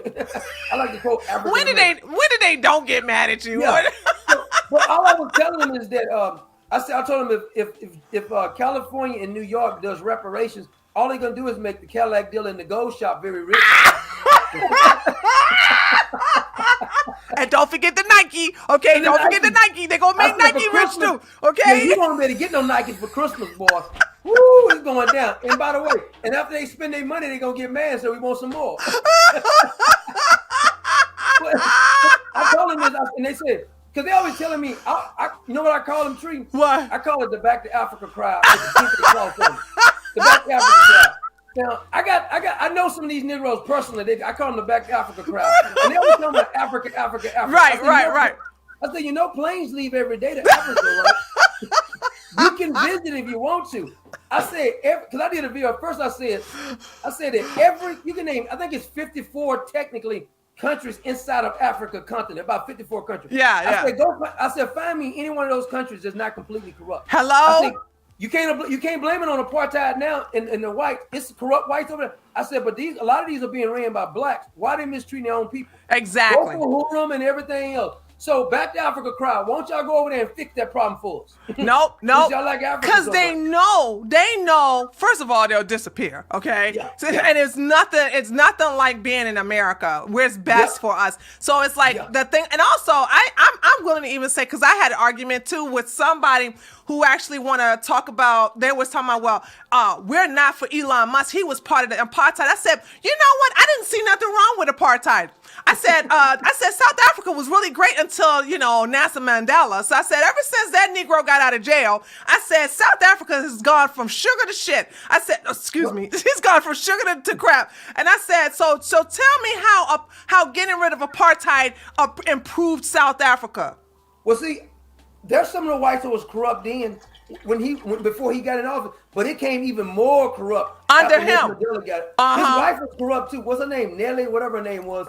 She was completely corrupt too. They were all corrupt over there. Right. And what they're doing right now, I always tell people, everybody wants to talk about, name me a country that didn't have slaves. Right. Name me one.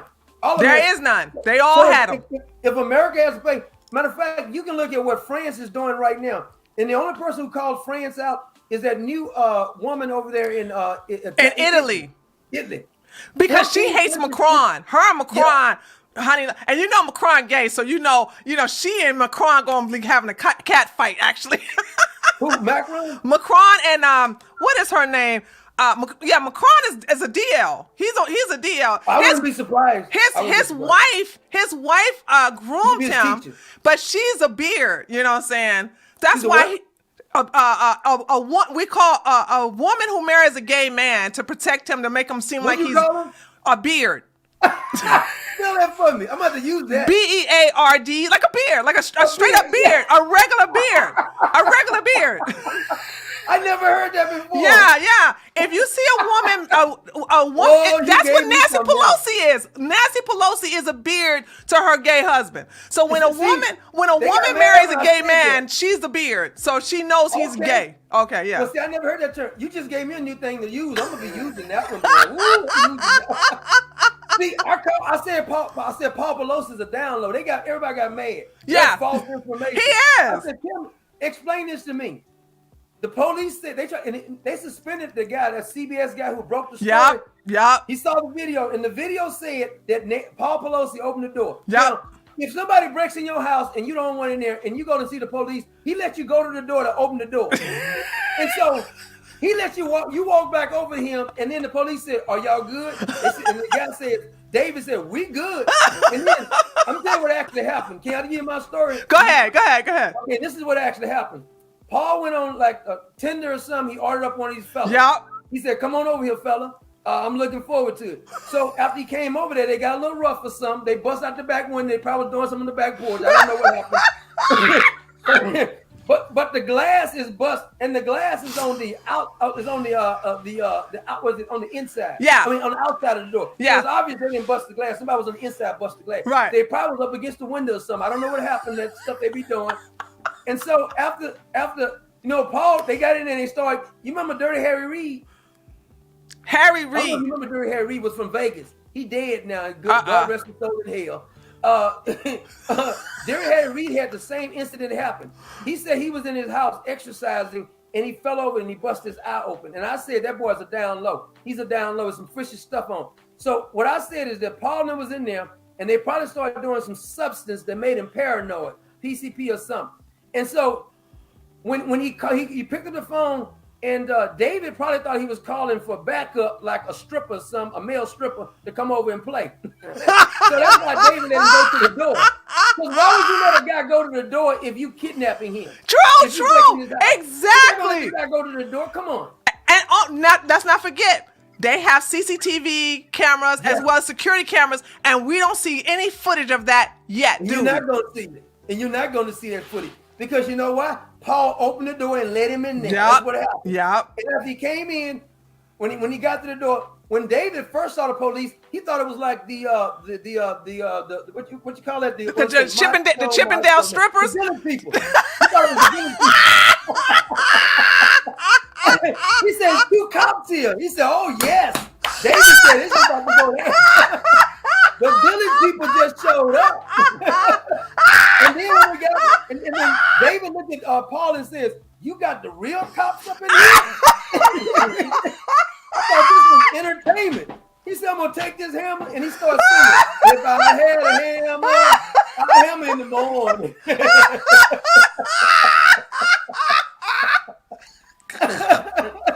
You know damn well that man is probably that dude over there, David. Have you seen David since then? No. Have you seen it? No. Nobody's seen David. Where's David? Free David. Free David. We gotta get David free, man. They're trying to put that. You want to hear David's story. We want the village people at shows. I'm telling you. Talking about he broke in their house asking for Nancy Pelosi, and then they all said the same thing. They said that he was waiting for a friend. I said, let me hear the 911 tape. Did they let you hear the 911 tape? Because I'm telling you what happened on the 911 tape. Paul thought he was calling for entertainment. He had 911. He was high. The boy was high. Do not do drugs, Paul. Just say no. And look, Paul, the last time, I think the most recent time Paul came out, he had on a hat. What do you call those hats? I forget those type of hats they had with the little brim on it. Kango? Huh? Kango? A Kango? No, it wasn't Kango. It was, oh gosh. Guys, tell me in the chat what happened. And then he had one glove like he was Michael Jackson. But I forget to call it what those hats that he had. There was somebody tell it to me in the chat. But he came out. I was like, why did he come out in public like that? Because he was inside. He was inside with that hat on and that one glove. One glove. Did he moonwalk?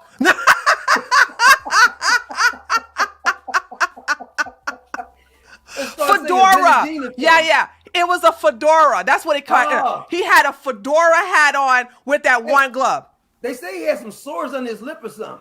It was probably covered up with makeup.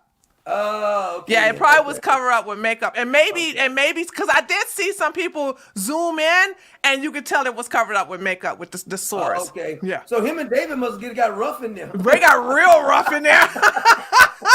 Just like he like it. He like it rough. Maybe David got a little too rough and broke out the glass.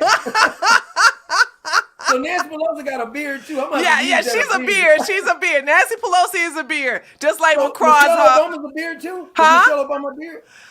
Well, we know what Michelle Obama is. She don't qualify as a beard because she got the same thing down there that Obama has.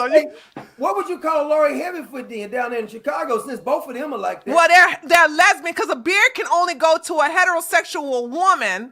She's a gold star lesbian, though. You know that she's a gold star lesbian. I would think she was a black card lesbian. Because don't they call a gold star somebody who's never been with a man? A lesbian who's never been with a man? Oh, is that what they do? Star. I don't know. And that probably starts. That's what they call it. Now you know what? No man is ever that desperate to be with somebody looking like Lori Lightfoot. Okay, man. You ain't got that much drugs in your system to ever that want to lay with somebody like that. Being gay, because no man's hitting that. I'm telling you, he had to be. That is outrageous, like that. She's always angry about something too. If you woke up in the morning and looked like that, you would be angry too. Are you serious? I mean, I kind of don't blame her for her anger, because when you look at that reflection in the mirror and you see that, you're just angry for the rest of the day. That is her entire life story. Like that, I'm gonna start beating my head up against the mirror. Hey, did you ever hear the statement she said? Did you ever hear what she said? She always say something racist. That's the only thing. Hey, but this is the one thing I always keep bringing up, and the people, the Christians tell me, you shouldn't keep bringing it up. I think it's so funny because one time she said she had the biggest D in Chicago. Oh, yes. Yes. Yes. That was true. What woman said that? But the only reason she said that is because Big Mike is no longer there. So technically she's right. Michelle Obama was still there. Michelle would have said, hold on a minute. Put it on the back right here. Girl, you must be playing around here. Let me come back up in here. She would have been pouncing on the table like, don't nobody got a bigger one than me. This was one right here. What you saying right here, girl? What's wrong with you? She's talking trash because Big Mike left the neighborhood. But have you seen her wife? Yes, the white one. She had a white wife. An ugly woman too, man. Yeah. She looks like a big old, like one of those big linebackers. Looks like Frankenstein or something. I like to see her and Michelle Obama do a boxing match. I'll pay for pay-per-view on that. I got my money on Big Mike because Big Mike is agile. She quick. I go up in that gym, hit that iron in that gym and stuff. And the thing about Michelle Obama, she's quick too. Because you saw Barack Obama in the gym. He had like some training wheels. Tiny little weight. I said, would you look at this Negro in here with these training wheel weights on, picking up some 1 pounders and stuff? This is embarrassing, man. I can't believe he let somebody film him doing that workout. He wasn't trying to do it. You saw that guy was sitting on the bench. He did it sneaking and stuff. Oh. They were mad at that guy because he was overseas and the guy came in and was videotaping. But the funny part about it is how he was straining when he was doing that. And then you see, now he had like some 2 pounders. Michelle Obama's in there with some 35 pounders looking around like, what? And this is what Michelle Obama said. I'm not making this up. I heard Michelle Obama say this out of her own mouth. She said, when we go bike riding, I got to slow down for Barack. I said, of course you do, Big Mike. Of course you got to slow down for it. You are the man of this relationship, girl. She got to slow down for her husband. You got to trap this back, man. You need to divorce him, man. This is ridiculous. And hold on. Not only that, but you seen when they did the paddle, she's in the front, right? While Barack Obama in the back. He sweat. Sweat pouring down. Barack like, doo-doo-doo-doo-doo. Looking like a Hebrew slave around this camp. Just roll, Michelle. Roll, Big Mike. Roll, girl. Let's hurry up for those migrants to get over there, Barack.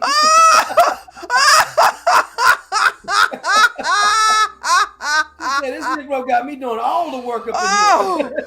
Oh, God. Oh, my God. That is crazy, man. She's twice the man he is. Everybody knows her. She's twice the man he is. That's why it's such a download. It ain't even funny. Oh, my God. You know what? They never dispel that book either. That book with that Larry Sinclair. You know that book? I went. If you go on Amazon, if you think I'm lying about this tree, if you go on Amazon, that book used to be about, I don't know, it was $30-some maybe. You know how much that book costs now if you go on Amazon? How much? $130. Go look it up if you think I'm lying. I looked up one, I said, how does this book go get expensive? That dude need to give me some money because I promoted his book to expose Barack Obama. Are you serious? They raised the price to $100? I don't know if he did it or they did it, but that price is raised way up there. I'm saying, how the hell is this book worth $130-some? I know it got the dirt in the Barack. I guess they're trying to stop people from buying it. I don't know, but it's awful suspicious. Oh my they God! Raised the price of that book. When I saw it, I said, that got to be a misprint. So let me go to another link. Let me look again. So now it's still $130. I said, you got to be kidding me. Oh my goodness! I ordered the damn book. I said, I'm not paying $130. Nah, not at all. But that boy was in the back of that limousine. You know what time it is. And you know what? I call Barack Obama the stock exchange president. Now, you know why I call him the stock exchange president? Why? Because, you know, the stock exchange go up and down, right? Right. When he was in the back of the limousine, there was some up and down action.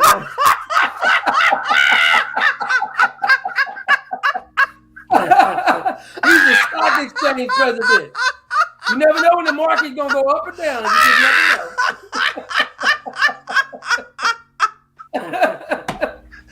You know that boy's a damn low.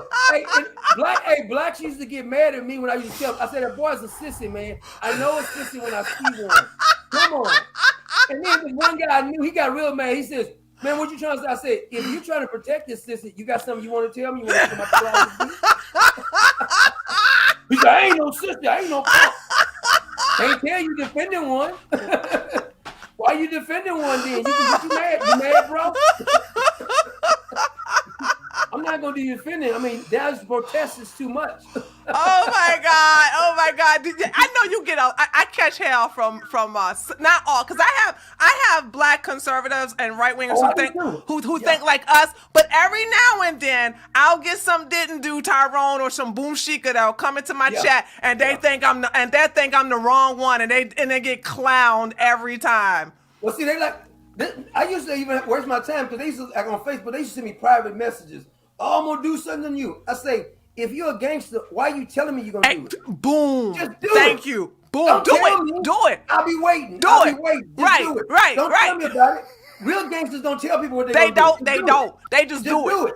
They just do it. I said, but could you answer a question for me? You're mad because I was talking about Big Mike and Barack Obama. Do you got something you want to tell me, my brother? Come on out the closet, boy, because I mean, you got some issues right here. You didn't even turn out in the penitentiary or something, boy. You must have been to the pen. I mean, you just fight me and say, I'm gonna kill you, I'm gonna do something. You Uncle Tom, you cool? I said, spell Uncle Tom or coon for me. I did that with the reparations. I said, when these guys like, oh, you don't stand for reparations, I said, spell it. If you can spell reparations, I'll sit up here and support it. They can never do it. They could never do it. You know what I told somebody out there? I said, tell you what, if the government want to give out some money, I'll take some. Yeah. I said, well, this is all so ridiculous. I said, because if you're going to get some, damn it, I deserve it just as much as you did. If I'm going to take it, I'll take it. All us should go declare for reparations if that's the case. Yeah, because exactly. We know how much they done ripped us off anyway. Right, they right. The reparations. Right. How much money they done ripped us off and took our tax money and went and spent it somewhere else? True. And I cannot believe, and we're going to see what happens January, but I'm very angry. Well, let me get your opinion.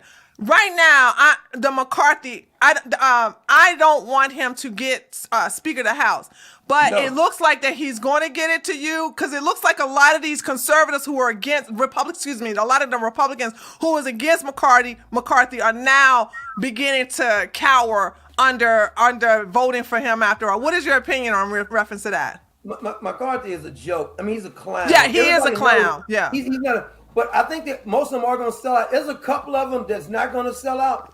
But see, the reason some of them selling out right now, because I just saw the other day, and I had to insult Donald Trump the other day just for that reason. Yeah, because Donald Trump just endorsed him. Right. Just endorsed him. Now think about this. The guy was talking trash about Donald Trump behind his back. He was stabbing in the back, same way Mitt Romney did him. Yeah. Donald Trump hasn't learned nothing, I guess, in 4 years. Nope. He hasn't learned a damn thing. Nope. Because think about this.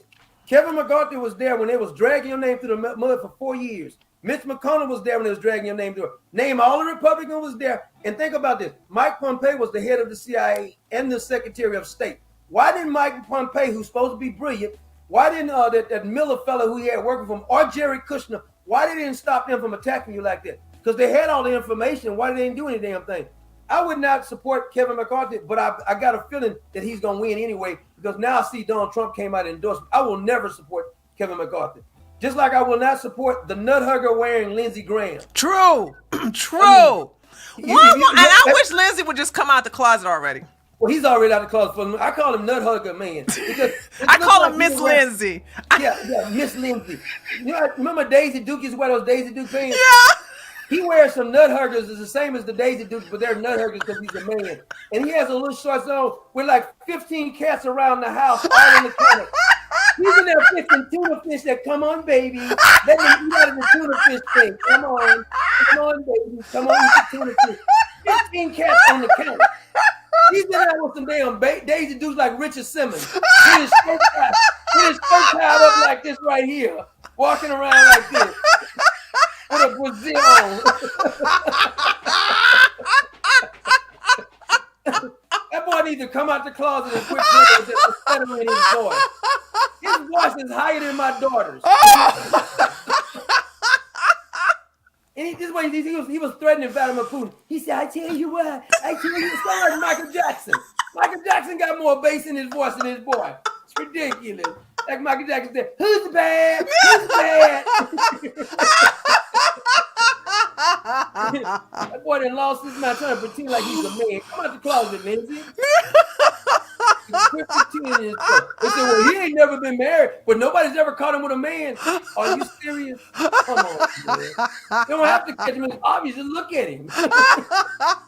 He's He's a Southern Belle, though. He's a Southern Belle. He is so much about Southern Belle. So much of Southern Belle. And let me tell you something. He old-timey Southern Belle, so he know how to keep his business in the closet. Okay? I respect that from Lindsay. Keep it in the closet, Lindsay. He know how to keep it in the closet. He ain't sloppy and he ain't messy with it. No.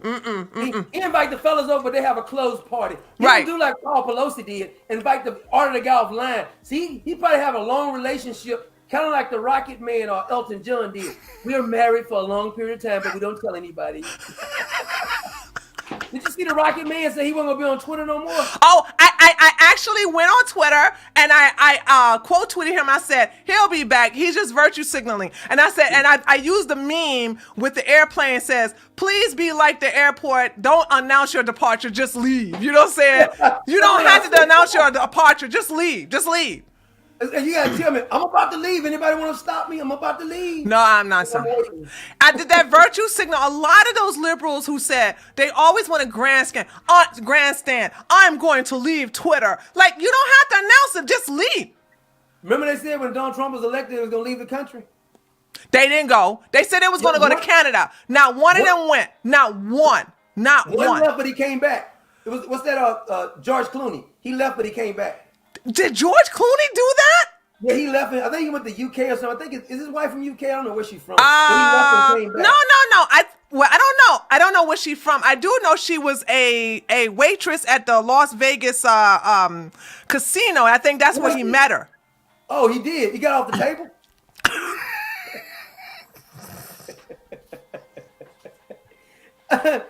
Well, see, I don't mean to bash Kanye West again, but I want to bring up Kanye West. You again. can do it. I'm not a Kanye West fan anymore. I stopped being a Kanye West fan back in 2018 because I saw his mental state of mind declining from then on out. But go ahead. I think he's on that lithium or something. You know that lithium they be giving people. He stopped taking it though, or maybe it's a side effects from him being taking it. I don't know.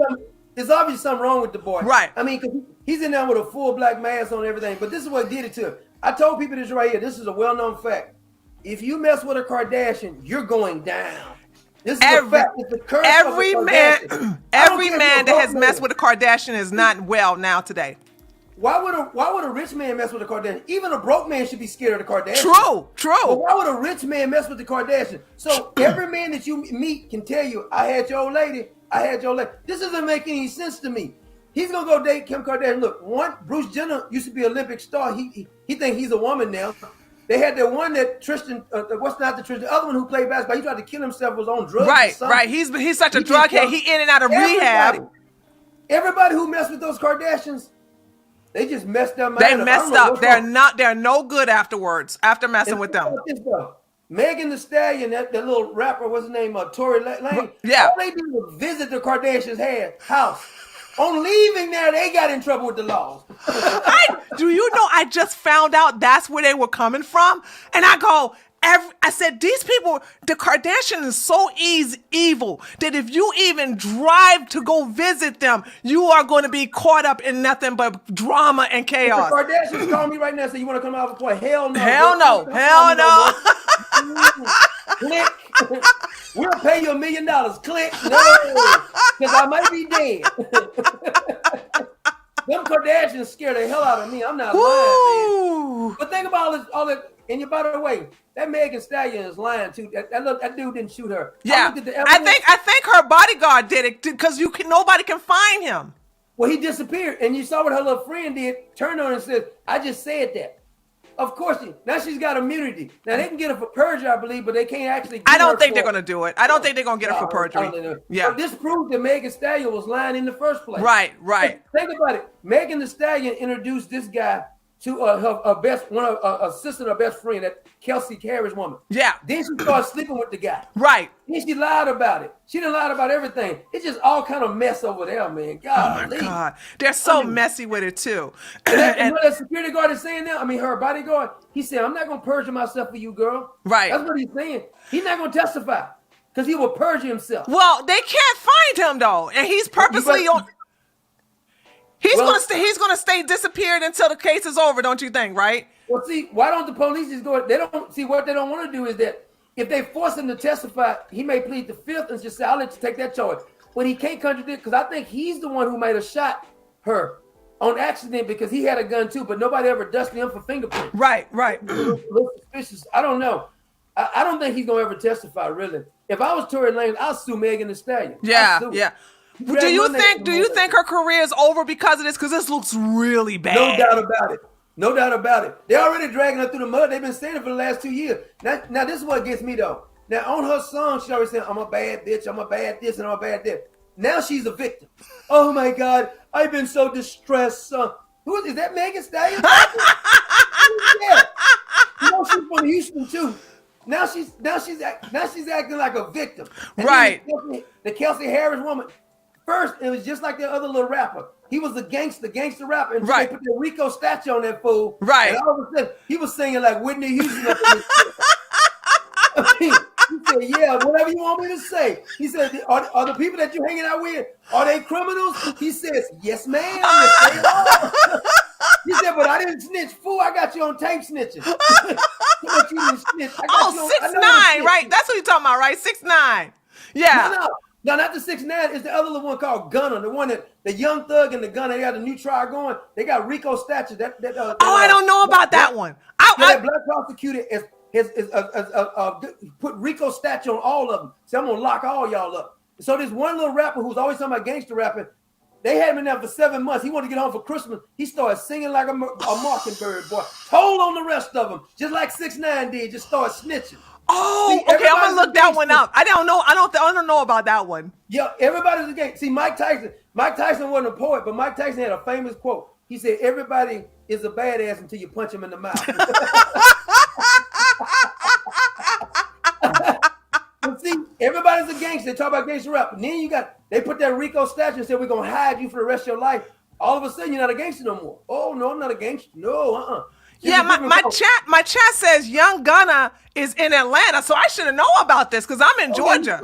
Yeah. If you pull it up, I did a couple of videos on it because I was saying, like, look at this Rico statue work. Why don't they use Rico statue on George Soros and the rest of these people? This is what Giuliani did to clean up New York. Rico, you ain't getting out of Rico. When they go hit you with that Rico, they gonna hit you from all angles. Wow. But they don't use Rico. Nobody likes to use Rico because if they use Rico on Hunter Biden, it's over. It's a done deal. It's a done deal. What stops? Well, I know what stops them from using Rico. I mean, it's like you got powerful people who know powerful people in positions to stop them from doing that. Yeah. They don't want to prosecute them really, because if they want to prosecute them, they would use Rico. You can use Rico on Joe Biden and Hunter Biden right now because they've done enough for all of the in bed with China, all the in bed with Russia. That's enough to use Rico on them. They done broke about 50 laws. I'm not even talking about the perverted stuff. I'm just saying laws of taking bribes while we're in a position. You can use Rico on them, but they won't use it. This is why I always find it funny about these Republicans. They get on Fox News talking about, "We're going to Washington to fight the establishment." I'm saying, you make me want to throw up. You're not going to do nothing but go on Sean Hannity and act like you're a badass on Sean Hannity. Freaking keyboard warrior. Quit pretending, man. Go on the TV pretending, talking all tough and stuff. It was like Tucker Carlson. Remember that guy called Tucker Carlson in that tax shop and started talking trash? Oh, yes. Scared. He was scared. I said, that fool would have confronted me. Oh, he would have confronted me. Oh, boy, it would have been on and popping. Right there. Like Mama used to say, wherever you make you pitch the tent, we having the circus right there. We ain't going nowhere. Right here. We gonna have that circus right here. I ain't going nowhere. I'm using my real name. If you try it right there, I'm gonna be waiting on you. Don't even try. I love that saying. What do you say? Wherever you pitch the tent, we're gonna have a circus right there. We're having that circus right there. I mean, we don't have to go nowhere else right there. Because if you confront me and we start talking, I'm gonna go ahead and hit you. Because you know what? Whoever throws the first punch, you the winner.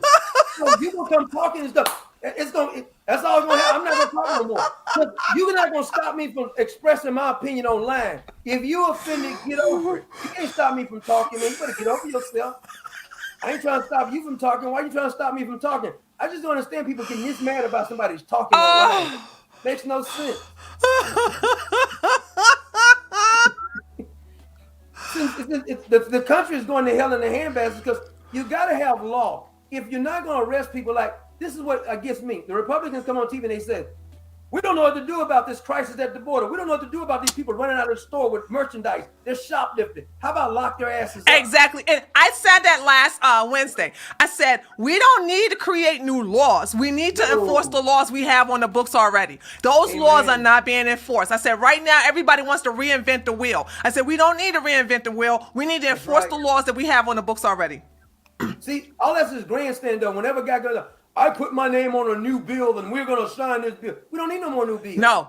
Is it against the law to steal? Because if it ain't against the law to steal, I got a couple banks I need to hit off. If it ain't against the law to steal, I got a couple banks I'm looking at right now then, and I'm going to go down and get paid. Because I self-identify as a bank robber. My pronouns of I'm going to rob you then. So if you don't say, okay. See, this is why I know they don't want to stop the laws. You pass a law that says if you steal under $800, it's okay. They're stealing Louis Vuitton purses. They're way more than $800 Yes. each.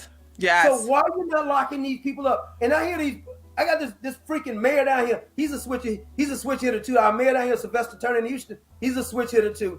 And what do you like Houston, ET? Like, do you? I mean, I know you. That's your hometown, but it's like, have you ever like do you ever see like in Texas that they will ever, with those cities like Houston and Austin and Dallas, do you ever think that they will ever turn around and go back to where's law and order? No. And unless you're gonna have law and order, it can't never turn around. You gotta have law and order in there, because that most of my life, before I left Houston, 'cause I went to South Carolina for 4 years. But did you? Yeah, I went to South Carolina for 4 years. But if I leave Texas, I'm going to Florida. Me too. I've been trying to get to Florida. I go there to visit all the time. I love it there. This is my favorite place to visit is Florida. Yes, Even when everything was locked down, I visited Florida wide open. I like that. And see, that's one thing I like about Texas. It's wide open. But they got a lot of areas, even though we say Houston, there's a lot of little neighborhoods outside of Houston that's really not Houston, that they're a whole lot better than Houston itself. Oh, okay. Yeah. You can get away with. Like, they got Tomball, they got Katy, all these little bitty towns right outside. You don't have to really, people say they're from Houston, but they don't really live in Houston. Okay. I understand, yeah. So we got to deal with all that mess. Yes. I totally get it. I was born and raised in the city of Houston all my life. And then I left, before I left Texas, I lived in a little town called Tomball, which is outside of Houston. Now, I still was saying Houston, but I was in Tomball. Right. So I always say that. But also, when I left and went to South Carolina, I came back.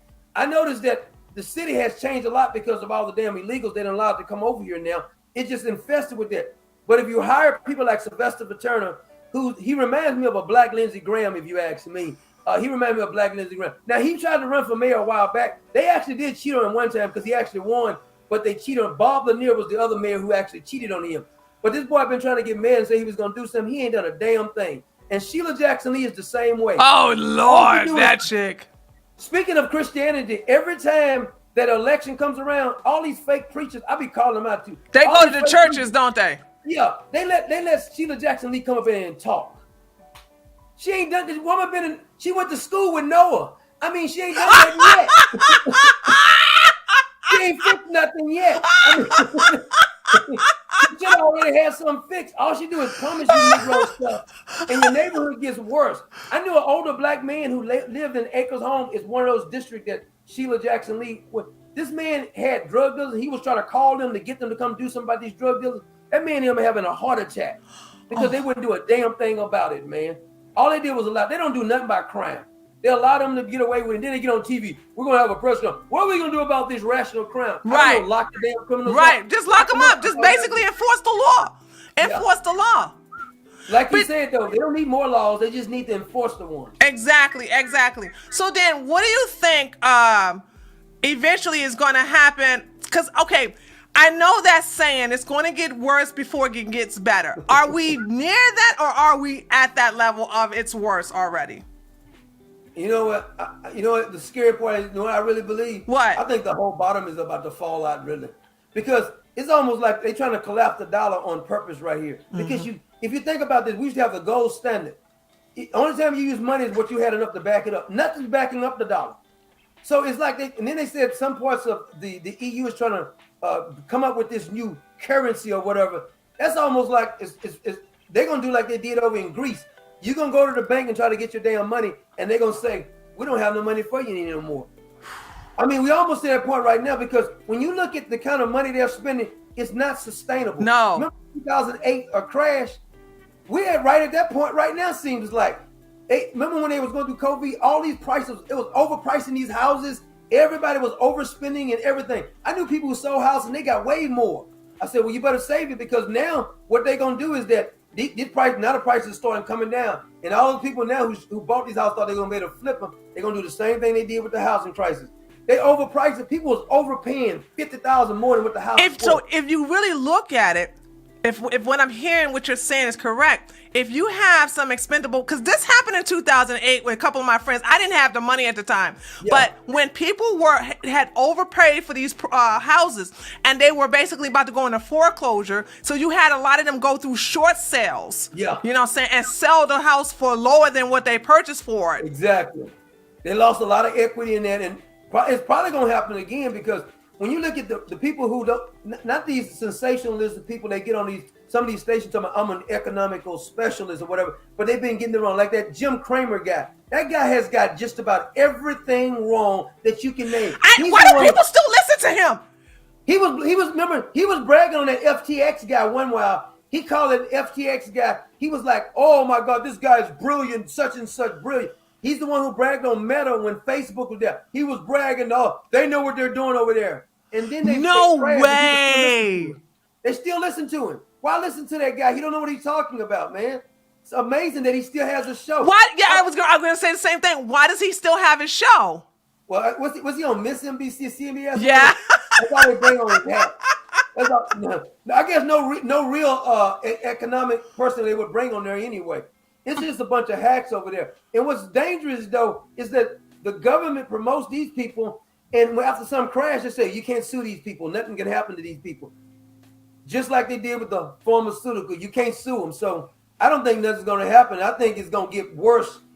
And the worst part about it is that I don't know. You know what? I used to know what their strategy is. I don't know what the Biden administration, because Joe Biden's not in charge. Right. I don't know what the people who's running him, I don't know what their strategy is. It's like create a bunch of chaos and then just hope something works out. I don't even know the strategy. Not only create a bunch of chaos, but have a lot of distractions to where we can't focus on what's really happening behind the curtains.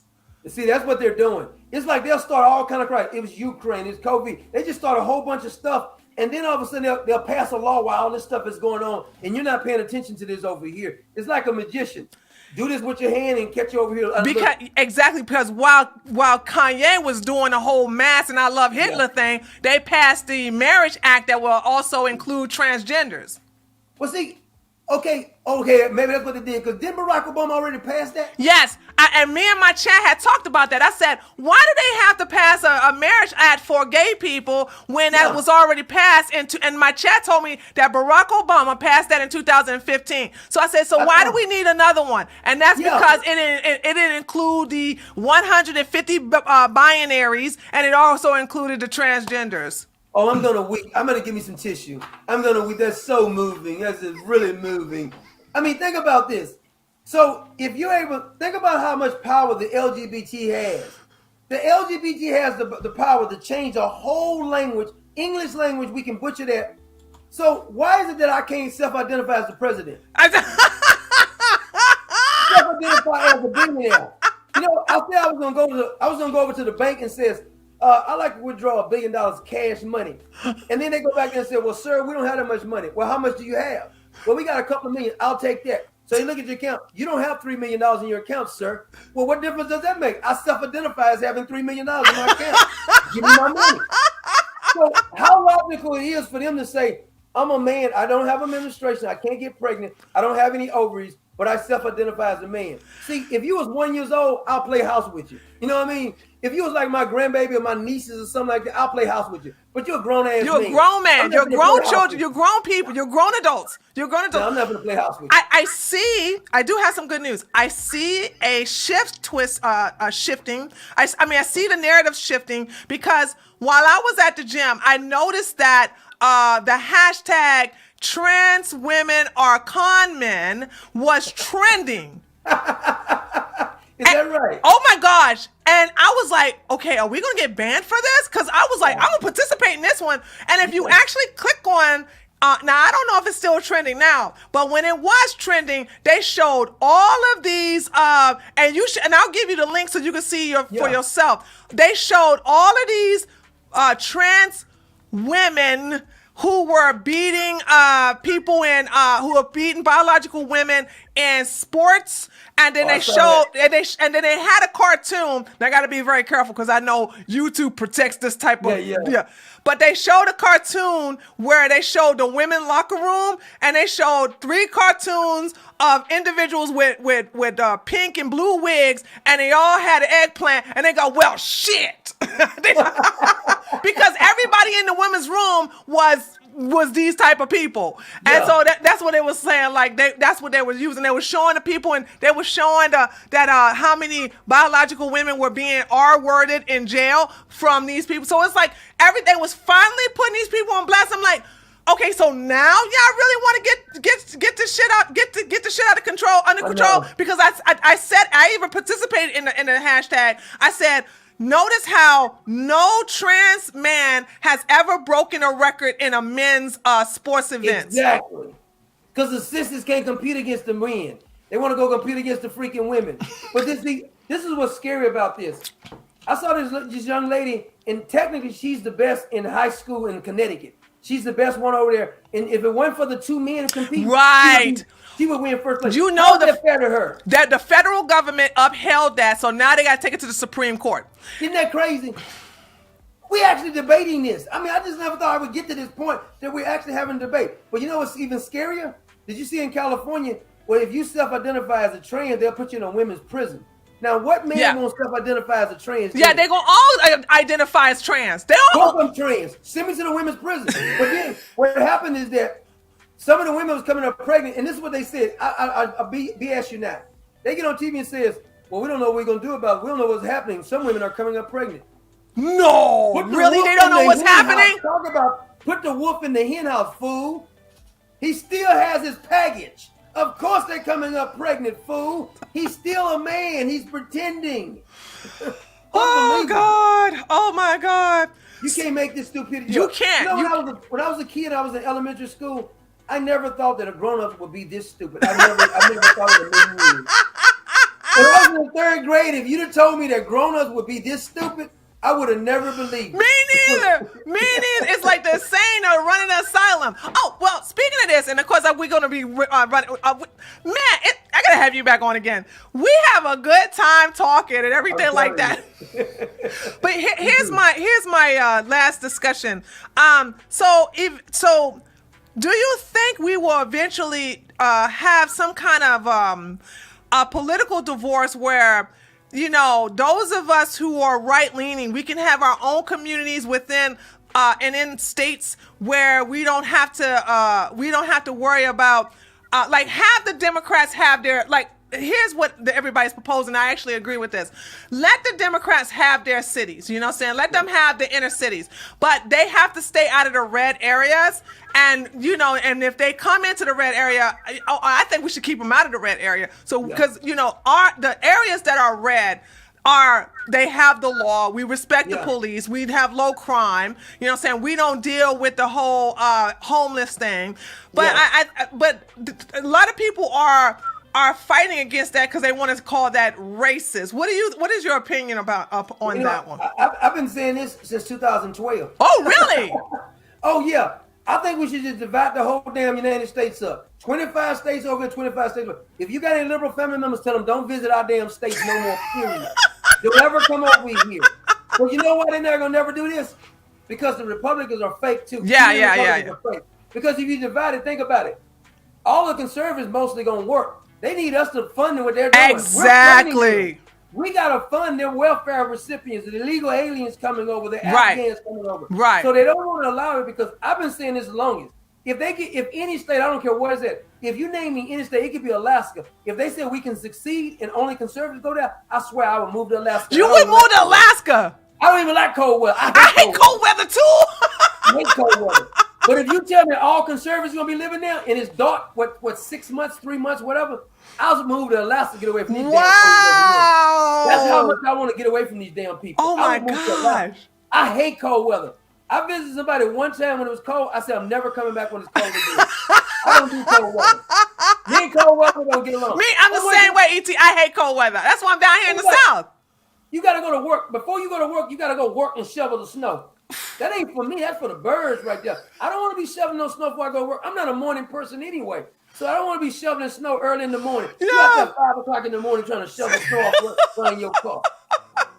Wait till summertime. I visit in summertime. I don't visit when it's cold no more. Right. I don't ski. It looks beautiful. I love the way it looks. I just can't. I can't deal with cold weather. When I was growing up, we snowed. It snowed a couple of times in Texas. My brothers and them was outside throwing those snowballs, hitting each other in the face. I said, that's the craziest thing I've ever heard. You got snot running down your nose. You getting hit in the head with a freaking snowball or something. This is fun. No, that's stupid. That's not fun. That's not my idea of fun. Damn, you got hit in the head. You come back inside. You can't feel your fingers. Your face is half frozen. Your ear is bleeding. You talking about we had fun. Let me tell you something. I grew up in Washington, D.C. I know about snow. Oh, did and you?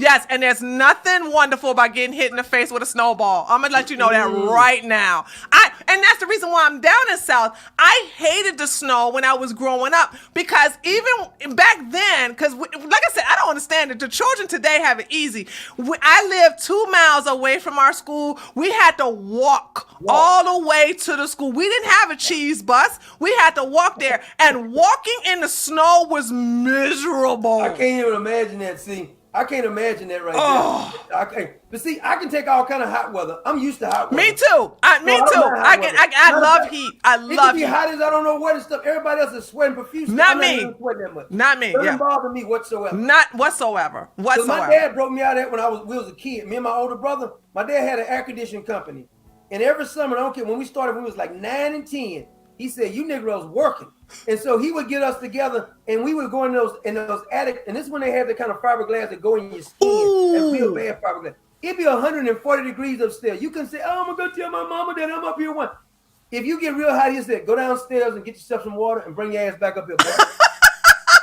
None of that crying stuff we got now. That's why I can't relate to most of these men. All these men are so wussy, man. I can't relate to that stuff. Yeah. Yeah.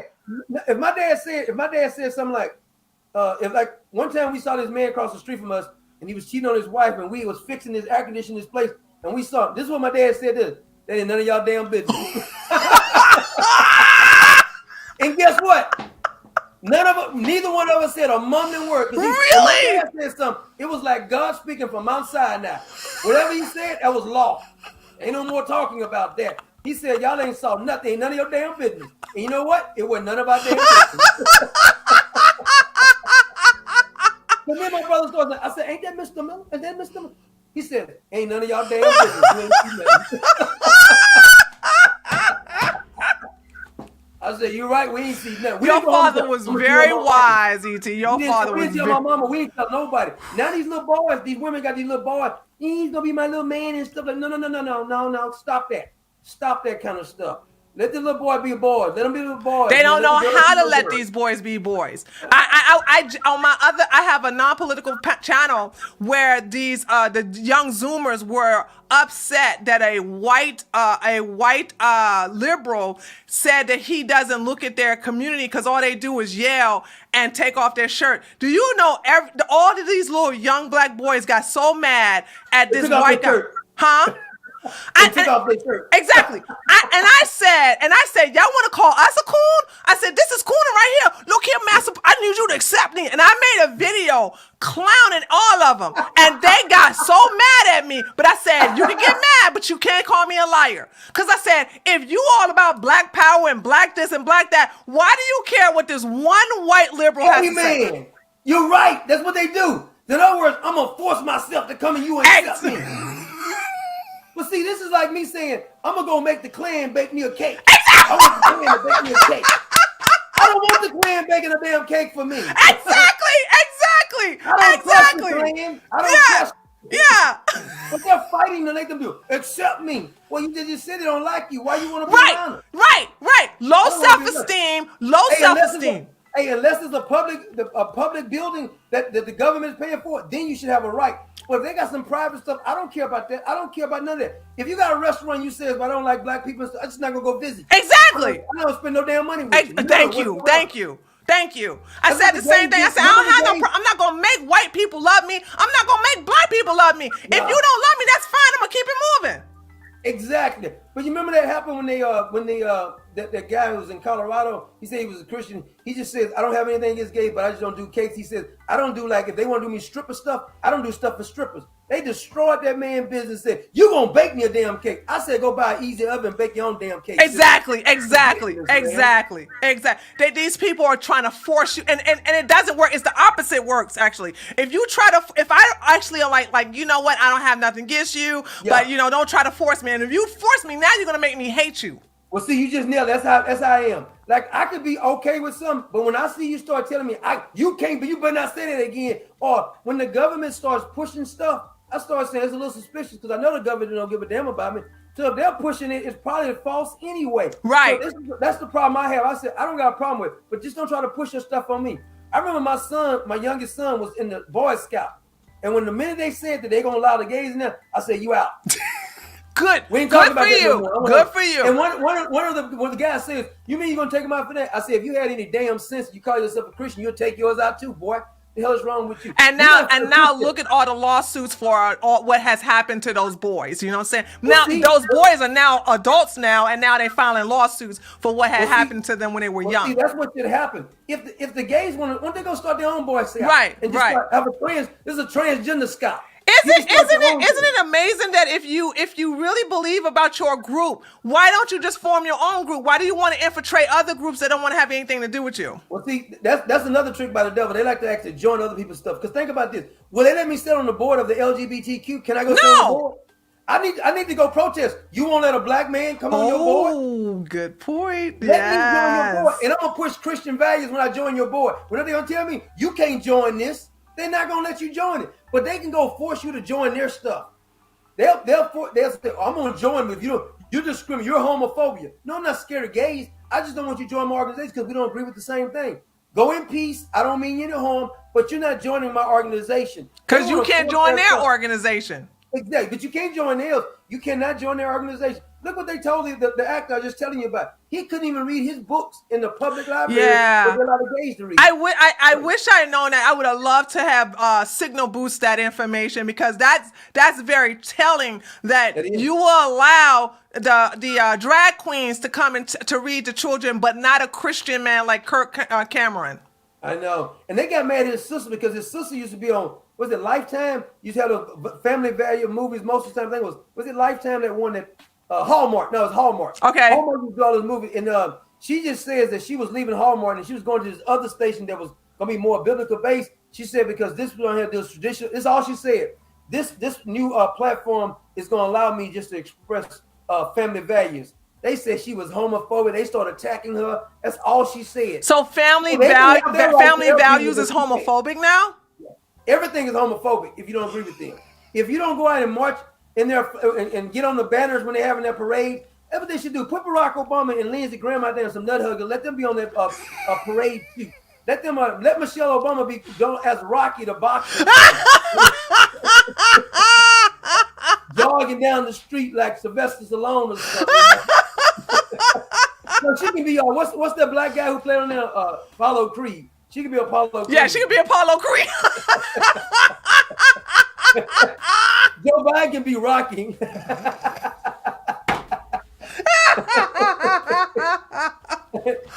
Oh my God. All right. So we're going to wind it down. Okay. All right. I'm definitely going to have you on again. I'm so glad I like I said, the reason why this came up is because like I was so frustrated with the weakness of conservatives, Christians. And I said, you don't know. I said, I got to put people in front of you guys who are actually ideal Christians. Okay. And you far from being boring and you not no punk. Okay. You not a beta. So you see what I'm saying? You are actually out there and you show that nobody's going to rule over you and you're not going to be somebody's whipping post.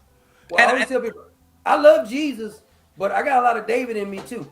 So if you think you're gonna get away with it, I'm gonna chop off head like a lion. I love Jesus, but I'm not letting you just run over me. You can forget about that. You can go push that to somebody else. Because you think if the Bible says your body is a temple, you want to abuse God's temple? Ooh. I'm not gonna let you abuse this There temple. you of go. God. You're not Yes. gonna abuse this temple of God. No, you're not gonna desecrate my temple. Yes. So therefore, if you put your hands on me, we finna have that circus right there. We gonna have this circus.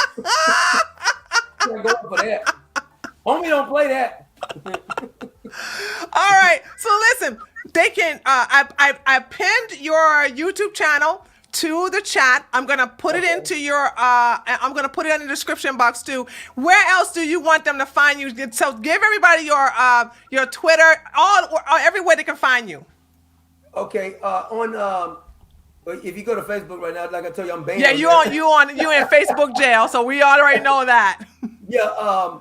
On Rumble, what is my thing for Rumble? I think it's just Dr. Summer. I gotta go look at myself. Well, here. just email. You know what? Email me all your links, and I will definitely put them down in the description box. And there's that. So any final words? I was gonna tell you if some of them want to also, because I did a book probably like 2 months ago, and it's on Amazon.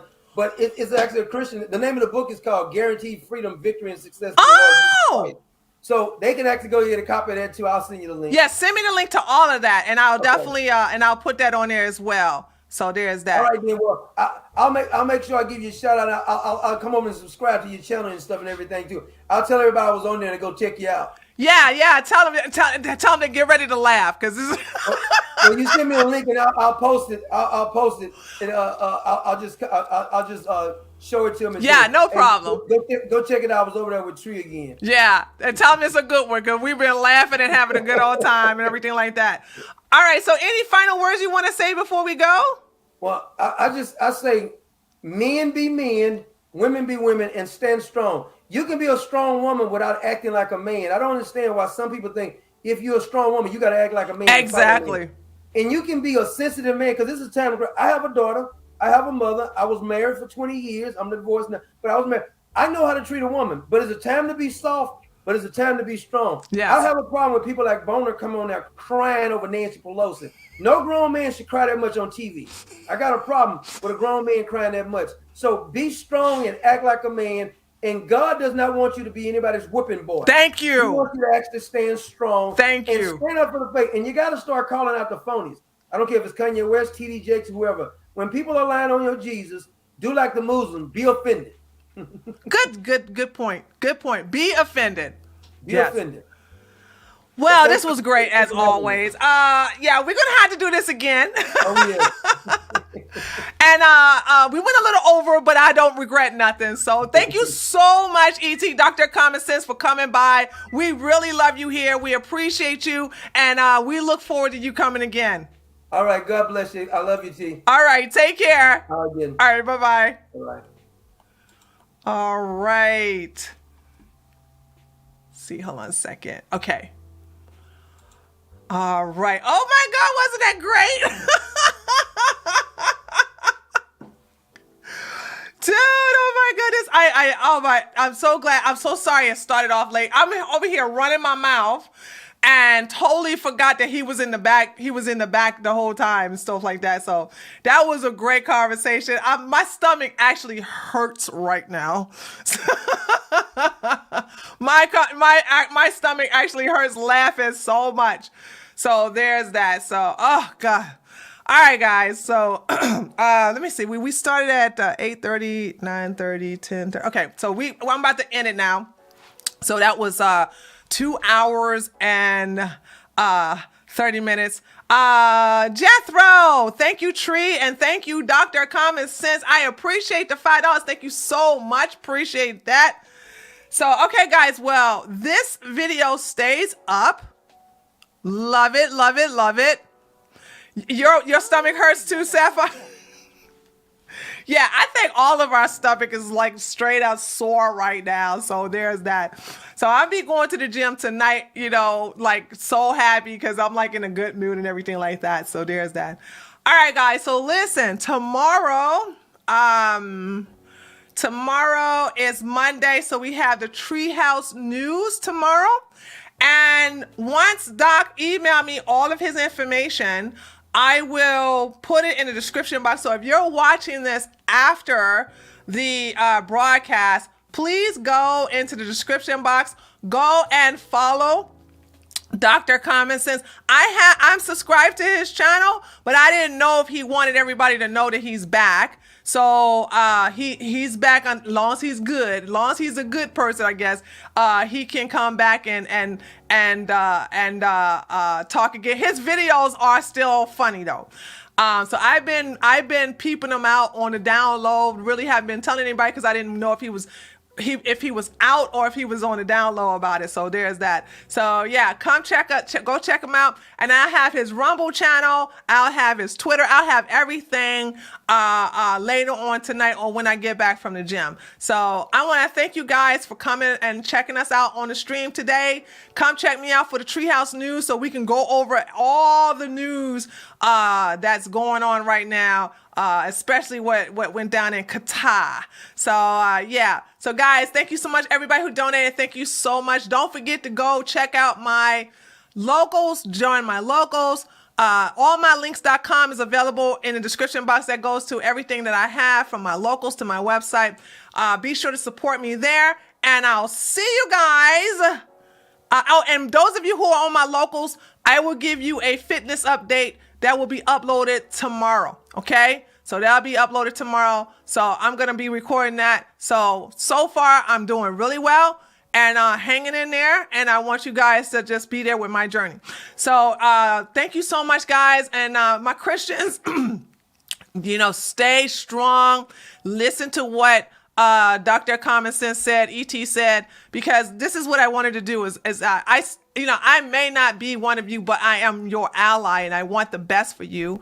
I want you guys to get stronger so that the moral fiber of our country can just stop being torn apart. And the only reason our country is that way is because of the Christians of yesterday are not the Christians of today. And because you are being weakened, our country is in itself is being weakened. That is the reason why our children are in trouble. This is the reason why the churches, like he said, there should not ever be a drag queen pouncing up and down the aisle of any church. Ever. You would not allow no stripper to do that. So why would you allow that to happen? So you guys need to start thinking like the Muslims and protect which is very valuable to yourself. Okay. All right. So with that being said, I'll see you guys tomorrow at 8:00 p.m. on the Treehouse News. And thank you so much for coming by. Bye. Love you all. I'll see you guys tomorrow. Later, taters.